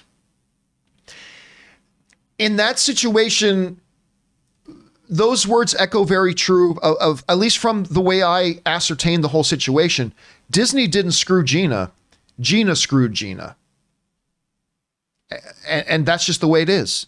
And so, it was in some ways a Montreal screw job, but at the same time, I didn't screw Bret. Bret screwed Bret. Disney didn't screw Gina. Gina screwed Gina. It is what it is. She was given chance after chance after chance after chance, decided to keep breaking company policy, and then she was gone. Again, you do that in the NBA, you're going to be gone. You do that in the NHL, you're going to be gone. You do that in different industries, you're going to be gone. And that's kind of the way it worked out. All right, what is next? This is from Questioner. I do see a double standard from Disney. You say Gina has given several chances, but her tweets were that outrageous. Yes, she sort of mocked masks. Yes, she said we need to clean up elections, did not say it was stolen. And yes, she made a bad decision. Yes, she made bad comparisons of conservatives to Jews. All were varying degrees of bad. Pedro Pascal directly compared 74 million plus Trump voters to Nazis and Confederates, directly compared the migrant children kept in cages to Jews who were murdered and burned alive by the Holocaust. Zero outrage. Were her tweets bad? Yes. I see far more outlandish tweets from celebrities daily. Twitter has left leaning user base, so outrage over conservatives is always much more prominent and top trend. Okay, so again, though, here's the thing. It doesn't matter whether you think what Gina Carano tweeted was outrageous or not. That's not the issue. That's not the point. It doesn't matter whether you think they were outrageous or not. The point is, Disney said, don't do it. If you want to work here, don't do it. And it doesn't matter what it was. It doesn't matter if it was tweets about the Holocaust. It doesn't matter if it was the color of shoes that she wore.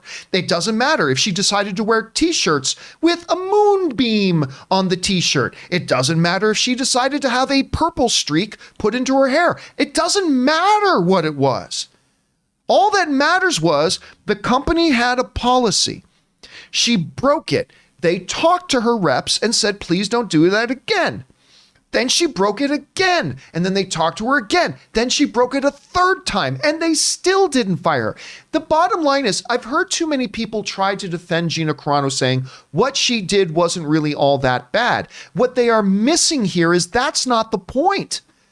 It's not the point whether or not you think it's all that bad. Listen, an NHL player who thinks they just cost the game because the ref blew a call, is it all that bad for him to get in front of the camera and say, the ref blew the call? No, that's actually not that bad. That's not outrageous. But it is against the policy of the NHL. And if you want that privileged position of money and fame that millions of others only dream they can ever achieve, then you've got to follow their rules. And if you break their rules, they're going to fine you a lot of money. And if you continue to break their rules, they're going to suspend you. And then if you continue to break their rules, they're just going to suspend you indefinitely and say you're gone. It's just that simple. And again, as far as the Pedro Pascal thing, do you see him doing that anymore? Nope. And there's a reason you don't see him doing it anymore. So again, I get it. I understand that there is a point of view that what Gina said maybe was really not all that bad. By the way, I did a video in November, if you remember. I did a video back in November after she said a bunch of her stupid tweets. But even after them, and where somebody asked me the question, should they fire her? And I said, you know what? No, I don't agree with her. Personally, I think some of the things she said is pretty idiotic, but I wouldn't fire her. And I don't think they will fire her. And they didn't. They didn't. After all those things, they never fired her. They kept giving her a chance and then another chance. But the bottom line is this. It does not matter if you think they were all that bad or not. That's not the point. It doesn't matter if you think red shoes are perfectly fine. That's not the point. If there's a company that says, in our company, in our building, you don't wear red shoes, you may think that's ridiculous, and I would agree with you that's ridiculous. But it doesn't matter if you think it's ridiculous. It doesn't matter if I think it's ridiculous. If they made it clear to their employees, if they made it clear to them, in our building, as long as you're working with us, you don't wear red shoes. And if you want to wear red shoes, you got to go somewhere else. Then that's it. And if knowing that were the consequences and you decided to do it anyway, I'm sorry, you got no one else to blame but yourself. Disney didn't screw Gina. Gina screwed Gina. It's just that simple. Again, too many people are trying to break this down to either it's an issue of free speech. Clearly, it's not an issue of free speech.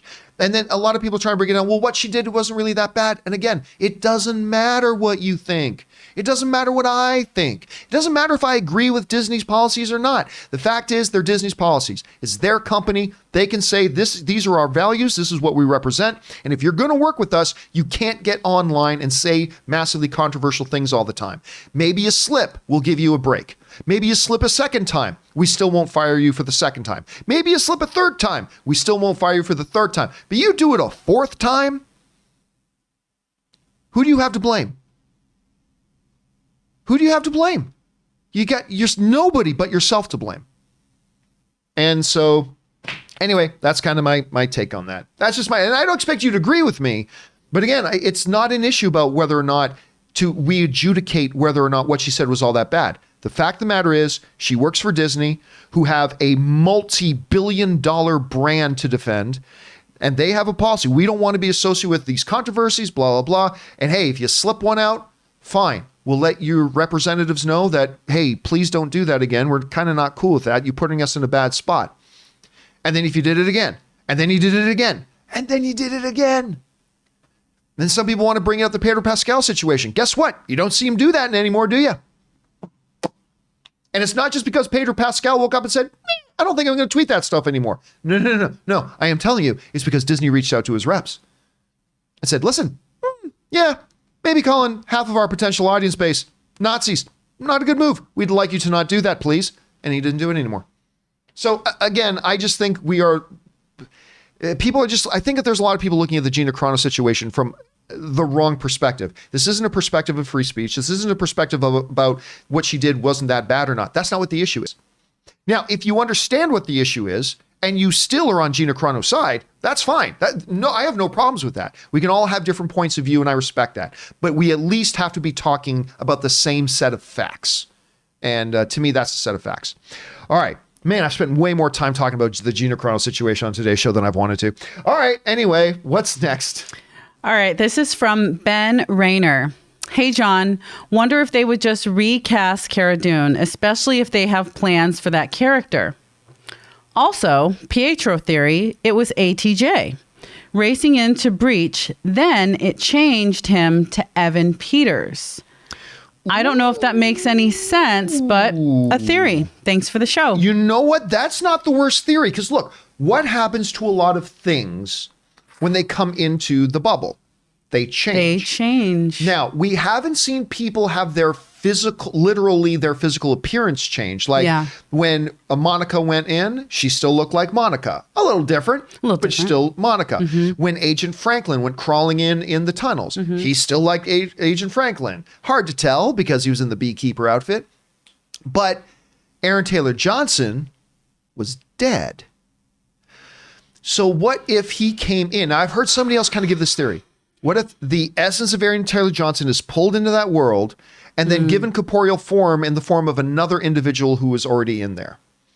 What if, that's the idea. And so this Evan Peters is actually just another body. That's another thing.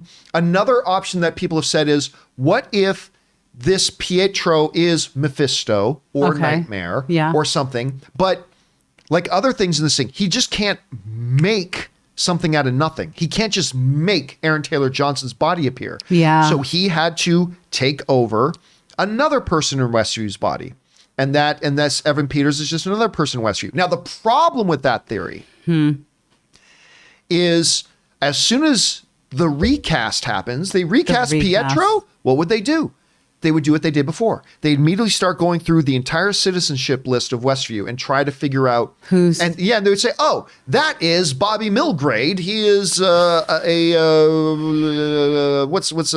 mechanic at the local car shop in Westview." And they haven't done that. So I don't know. I didn't ask you, what is your theory right now? Who is this Evan Peters Pietro? Who do you think he is? Before I was like, I don't know, a couple things, but as you were saying that, something just got to me because I was thinking, what characters can shapeshift? I was like, okay, Skrulls. What if on the outside, because here's the thing, the Avengers, I know in some movies we're like, well, where was Thor? Where was so-and-so? And we get little answers like, well, she was here. He was off planet, da-da-da. But what if on the outside, and this could lead into the new Nick Fury series, I don't know where they're going to go with it. What if somebody was with the Skrulls and said, hey, if you take shape of her brother, maybe you could talk her out of her madness.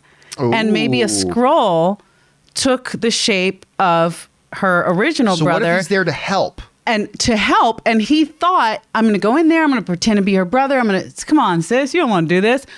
And when he came through, instead of turning back into a Skrull, whatever filter she's got on just said, da-da-da, doop, beep, boop, boop, brother, no, I'm going to change you into this. I don't know. I'm just saying. Here's something that goes along with that. This would connect those dots because when she starts saying, hey, remember when we were kids and we lived beside that other kid who had the skin condition? What was his name again? And Pietro says, you're testing me. But he didn't answer the question. Yeah. He never answered the question. So maybe, and then he says things that Wanda's like, I don't remember that. And what does he say to her? Oh, you're probably just suppressing the trauma. And how well did we believe in Spider-Man Far From Home? At the end, we were like, whoa, that wasn't Nick? Are you kidding me? Right. I mean, so they know it's not just the face. They take on the personality. I don't believe they take on consciousness, but they have a way. Don't they take on the memories too? Yeah, because remember they had Carol Danvers in that machine, searching through memories. Right. So let's put those dots. So I put $10 on it right now. Why would we believe that the only people in the universe seeing the transmissions of the show are just Sword? What if the Skrulls see it and the Skrulls recognize this could become a problem for everybody? Mm-hmm. And they hear Wanda talk about her brother on the show and say to her kids, when her kids say, Mommy, do you have a brother? And she doesn't say, I did. She says, I do. I do. And so then the Skrulls go, okay, we can't outgun her. Mm-hmm. Let's send somebody in. Oh my God, I just thought of something. Oh no. Okay. Nothing in my hands. Somebody else wrote into the show before. Okay. And said to me, John, when Pietro shows up in the Sword base, the breach alarm was going off. Right? The same alarm when Wanda was coming out of the barrier. Oh, yeah. That alarm was going off. And said, what if that was somebody going into the barrier? I thought that's interesting. What if it was a Skrull going, oh my God, we got to stop this. We need to send somebody in. And that was a Skrull going into the thing, taking on the shape of somebody. Yes. And then going up to the door. Because remember, they care. And here's the thing with her anger with Captain Marvel, Nick Fury cares her face in Endgame when it showed up that Nick Fury was also missing, Yes. Carol Danvers, she was hurt. They had a bond. Yes. Although I don't know that they communicated it the best in the movie, but they had a really, really strong bond. And he still cares. And so, God, but he was dusted. I was going to say he could have been watching this whole time, but he's back too. But he has friends in Yes, high he does. places. Yes, he does. And so he probably I could tell you for sure what I feel in my soul is that he kept an eye on Rambeau. Because he's like, I know Captain Marvel's gone. She really cares about this person, and if she cares about her, I care about her. And she's got a kid. She died of cancer. I'm gonna look out for this girl. I don't know who Sword is, but I'm Nick Fury, and I'm gonna look out. Well, and he probably made a call, on his pager, and said, come on, Skrulls, I need help.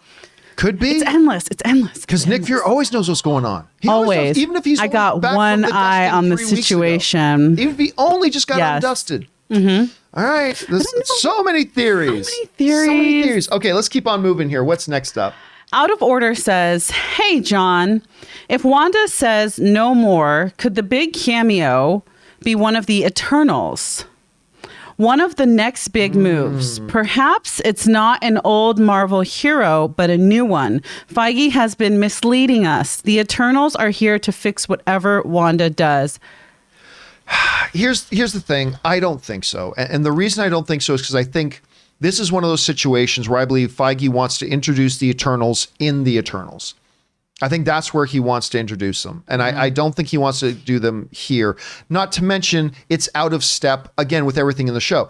Deadpool, there's a natural connection there. Hawkeye, natural connection. He's the closest person in the world to Wanda, living person in the world to Wanda. There are certain characters that are naturally would fit in with the scenario, naturally fit in with the narrative, naturally fit in with the characters. And Eternal just suddenly showing up out of nowhere that many people in the MCU audience don't even know what they are or who they are.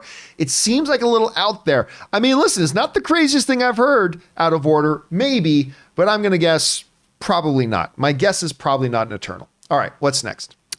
Calvin Severo Penho says, Wanda, no more suffering, and proceeds to kill Vision, Billy, and Tommy in order to save the people from Westview. Nope. Because I'll tell you what, it ain't going to be her that ends Vision. It ain't going to be her that ends her kids. Something is going to happen that takes Vision from her a third time. Something is going to happen that takes her kids from, once again, go back to the House of M. It's not a direct connection. It can be very, very different, but just thematically, you go back to the House of M storyline. She didn't want to lose those imaginary kids. They weren't real. And they were taken from her, and it adds to the brokenness. And I think these are going to be the things that ultimately, again, I don't know this, I am speculating. I think these are going to be the things that takes Wanda from just being broken to going all the way over the edge.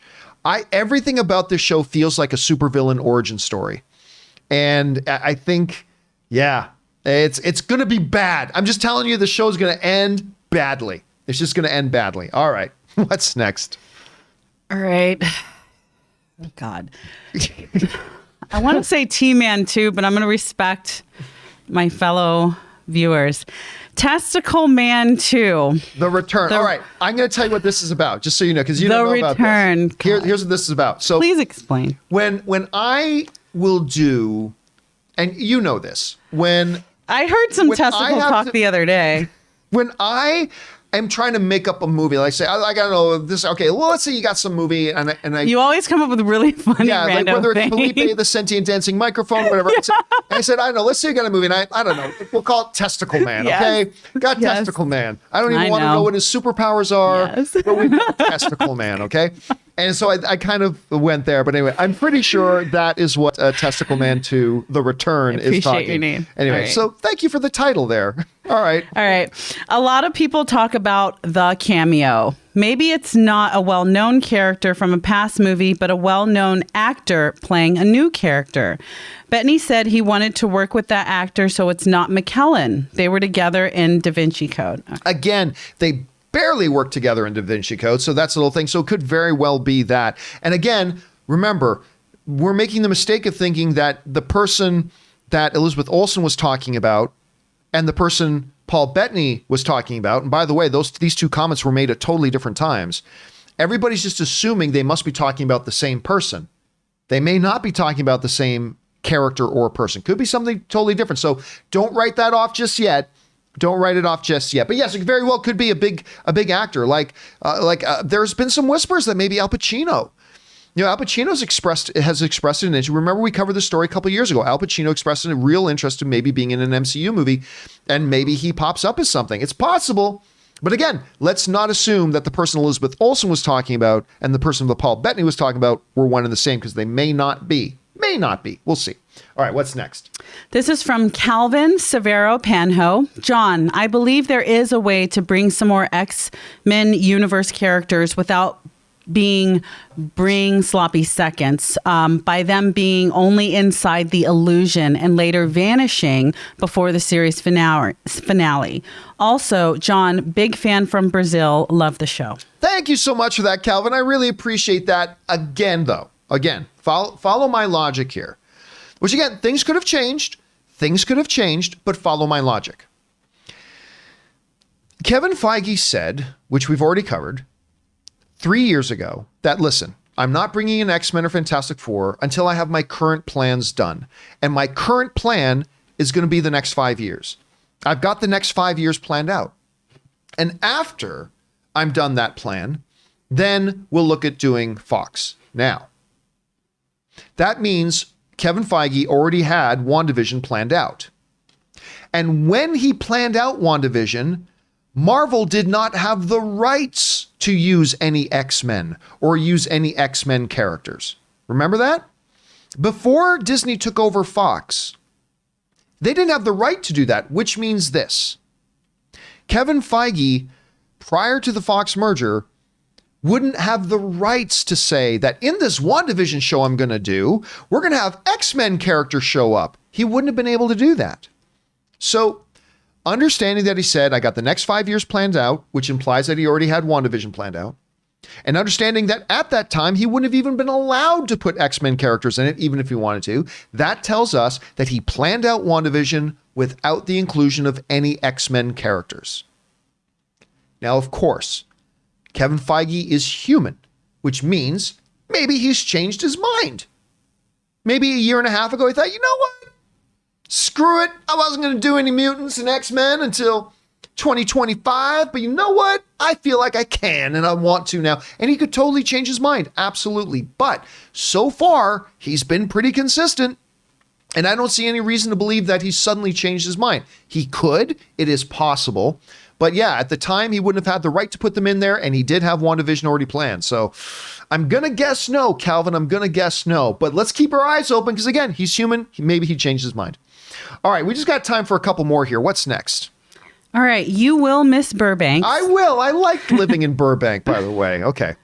Assassination of Jesse James is my favorite film. Love that movie. And to me, the most underrated film ever. Absolutely no one talks about it. It's a masterpiece in acting and cinematography. Have you seen it? Fun fact, it's Brad Pitt's favorite film in his legendary filmography. The Assassination of Jesse James by the coward Robert Ford is a marvelous film. It is not for everybody because it is a very slow-moving movie, but it is powerful. And you've got Casey Affleck, Brad Pitt, Jeremy Renner, and it's this iconic ending, which, by the way, we'll talk about in a second. This iconic ending about the shooting. I don't know if you've ever seen it, but there is this. Let me see if I can find this. I don't know if I'm going to be able to. Let me look it up here quick. Okay, Yogi Bear. Hold on a second. Yogi Bear. Assassination of Jesse James. Let me see if I can find this quick. Oh, yes, there it is. Okay, so let me bring this up just ever so briefly. But basically, the Yogi Bear, and I'll bring this up on screen so you can see it. There's this thing where they did with Yogi and Boo Boo that totally reenacted that epic scene in the Assassination of Jesse James, where Yogi Bear looks up and he sees there's a wanted sign for him with a reward, and Boo Boo's got the gun, and it ends with Boo Boo killing Yogi for the reward. It is hilarious. I remember seeing that That's not right. I remember seeing that. But no, listen, absolutely right. The assassination of Jesse James by the coward Robert Ford is wonderful. And actually, there's a buddy of mine who was like one of the first friends I made in Hollywood, and he works in the film business. I won't say his name, but he works in the film business. He's a big player in the film business. And in his main living room, he's only got 3 movie posters hanging. And one of those movie posters is the assassination of Jesse James. It's an absolutely powerful movie. You haven't checked it out, you absolutely should. So good on you, You Will Miss Burbank, for bringing that up. And yes, if you haven't seen it, please take his advice and go and check that one out. All right, what is next? All right, Multiverse John Campea. Hi, Rob and other John. With Wanda, Baron Mordo, maybe Nightmare, and possibly Mephisto, do you think there's too many cooks in the kitchen for this overarching story? What if Nightmare and Mephisto are morphed into one character? Well, see, you've just brought up a great point. A lot of times what we'll see is that a character will be done and in a movie version or something, and it's actually an amalgamation of a couple of different characters kind of put into one character. Let's be clear here.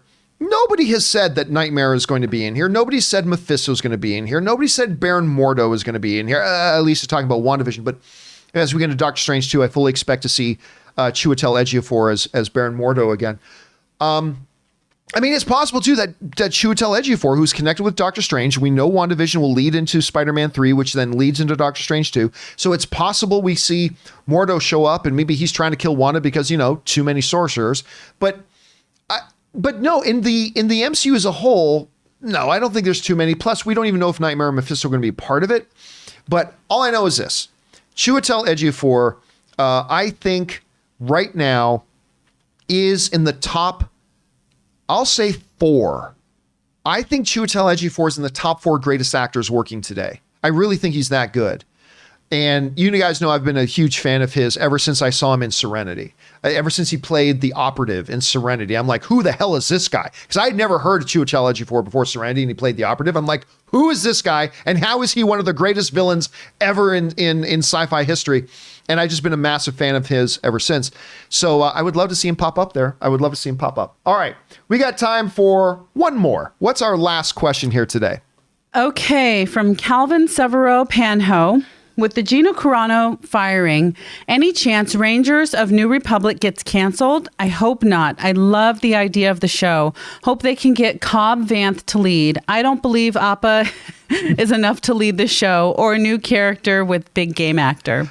Here's the thing. I don't think Cara Dune was going to be the main character of that show anyway. As a matter of fact, what we found out from Deadline is that Disney was actually planning on giving her her own show.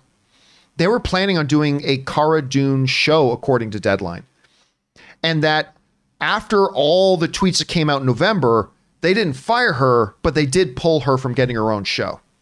So I had always thought Cara Dune was going to be a part of Rangers of the New Republic. And now that I know that they were at one point planning on giving Cara Dune her own show, I'm wondering if she's not going to be a part of that.